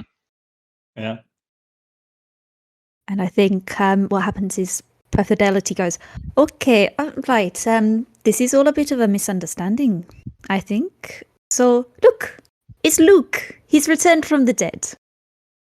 Mm-hmm. See, he's right here. Perfectly fine. You have somebody in charge. We'll sort this out. If Lady Iskandaric wants to go down, all she needs to do is ask nicely. Okay? And maybe not take the sacred relic to the people of this place. Mm-hmm. We can work this out rationally, I'm sure. While palming behind for the revolver that she took off of Fennec. Slowly retreating. I do think I might be reasoning here. Okay. You are trying to reason with the gang. Mm. Yes. Let's see this and then let's move to a wrap up, because I think we'll have to wrap up in the middle of the action. There's no way around it. Yeah. Yeah. Mm-hmm. I'll do one more thing afterwards. Okay. Mm-hmm. I'm very reasonable today. Okay. That's a 10. So. Wow. I mean, you keep being reasonable. That's pretty impressive. Mm-hmm. Yes. What will happen then is on a 10+, they have to choose your reservations and go along with you, set reservations aside and go along with you, or else, frankly, maybe violently refuse. Yeah, I think then that I think the vibe here is no one's going to take you hostage, no one's going to grab you, Perfidelity. However, no one is also like laying down their weapons. And I think the reasonable outcome of this is that control is back in Lady Iskandaric's hands. And none of the gang will do anything stupid, but they will listen to whatever order Iskandaric gives them. I think that's like a fair outcome of this that like satisfies all the things that have been established, right? Mm-hmm. So the gang are not spontaneously trying to take you hostage, but they're also not just surrendering. Just because Lady Iskandaric has been caught. However, they will surrender if Lady Iskandaric orders it, being that Lady Iskandaric is caught up in things. And Tar-Minotaur, what did you wish to do? Okay, so just to paint the scene, so it is as I said. I think Lady Iskandaric, we're back up against the tower. Gun to Lady Iskandaric's head. Again, Aadiyat, you know, Iskandaric doesn't know. The gun's not loaded. There's no more bullets. I'm holding it to your head. You have impressed me with, well, your fighting spirit and so on. I think you're entirely in the wrong, but you know, this is badass behavior. Also, you got run over by a 4-wheeler and you're still up and fighting. That's pretty cool. I think Tar-Minotaur looks around at everyone, says, "This is the time when you disperse." And I'm going to, now that the battle has properly begun and all that, maybe I should have done this a little earlier, but I feel like we're still in the fight. Mm-hmm. I'm going to have a vision of death. Okay. Sure. I must do this every time. Anyway. Mm-hmm. That's an 8. What happens on an 8? Name one person who will die or one person who will live. Luca's going to die. Okay. Why would you do this to me? Why would you attack me personally? Okay. Because you're too smug. Mm-hmm. Well, that's unfortunate. This is only going to make me more smug. Yeah. I think we will have to wrap this episode on a cliffhanger and wrap it up here. So, there is a vision that Luca will die. There are guns raised. There is a hostage situation between Iskandaric and Tar-Minotaur. There is the gang that is on edge. And we will find out what is happening with Ahiri back at the bar. But for now, that is where we will have to wrap up this episode. And so we do have some end of session moves. Let's do that. Let us trigger those really quickly. And they are history with people. So, name a character who knows you better than they used to, starting with Lady Iskandaric. Who knows you better? Come on now. No. Gotta be Tar-Minotaur. It can be multiple people, by the way. Yeah, but I don't think anyone else really knows me better than these two. Tar-Minotaur, who knows you better? It's gotta be Iskandaric. Okay. We all know each other. Mm-hmm. Yeah. Yeah, we all know each other. Yeah. Let's see. All right. Yeah, I don't think any of this is coming to any sort of surprise to Perfidelity. Yeah. Perfidelity, who knows you better? Definitely Ahiri. Yeah. And Ahiri, who knows you better? I feel like anyone who heard me do the denouncement should know me better. Mm-hmm. Unless they think they already knew that about me. But so just be you. Sorry? Just Perfidelity. Just Perfidelity, yes. We were busy. Yeah. Mm-hmm. Oh, you were busy. Yes, well, yeah. Kids were on their phones. Yep. Correct. Okay. At the end of every session, furthermore, judge for yourself. Are you satisfied with the world and your place in it? If you're not, get an XP. Is anyone satisfied at the moment? I don't. Yeah. I don't think so. So I think everyone gets an XP. Yeah. And at the end of every session, judge for yourself. Does your scavenge choice still hold true? If it does, get 1 XP. If it doesn't, change it now. Still does. Oh, if it still an does, honorable knight. Yeah. I live for my venue and I give it all my work. Yeah. I think the person who it possibly might have changed for is Lady Iskandaric, because your crew did seize a whole bunch of medicines and other stuff from the supply closet. Yeah. Yeah. True. So I will get you the option of either taking an XP or raising your barter by 1, and that barter might go down if your gang somehow loses track of all the stuff they've stolen from here. But well, I mean, I do have it, so yeah. So you can take a barter instead of an XP and be at barter +3. Nice. Yep. Okay, and that's the session. A little bit of teething problems with us trying a new system, but hope you've enjoyed listening to it, and hope you join us next session for the resolution to this rather riveting situation.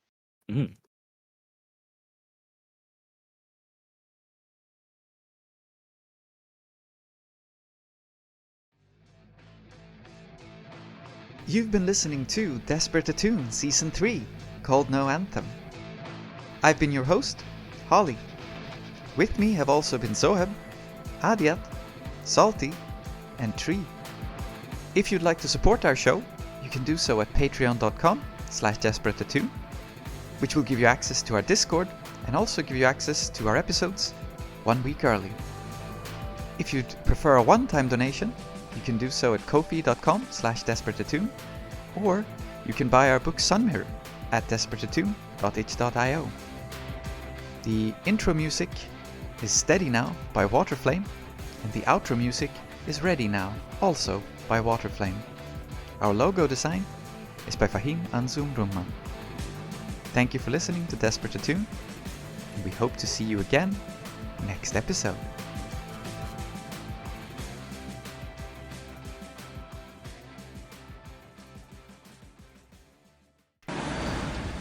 Whole intellects disgorged in total recall for 7 days and nights with brilliant eyes, meet for the synagogue cast on the pavement, who vanished into nowhere, Zen, New Jersey, leaving a trail of ambiguous picture postcards of Atlantic City Hall, suffering eastern sweats and Tangerine, bone grindings and migraines of China under junk withdrawal in Newark's bleak furnished room, who wandered around and around at midnight in the railroad yard, wondering where to go, and went, leaving no broken hearts, who lit cigarettes in boxcars, racketing through snow toward lonesome farms in Grandfather Night, who studied Plotinus Post Street, John of the Cross telepathy, and Bob Kabbalah because the cosmos instinctively vibrated at their feet in Kansas.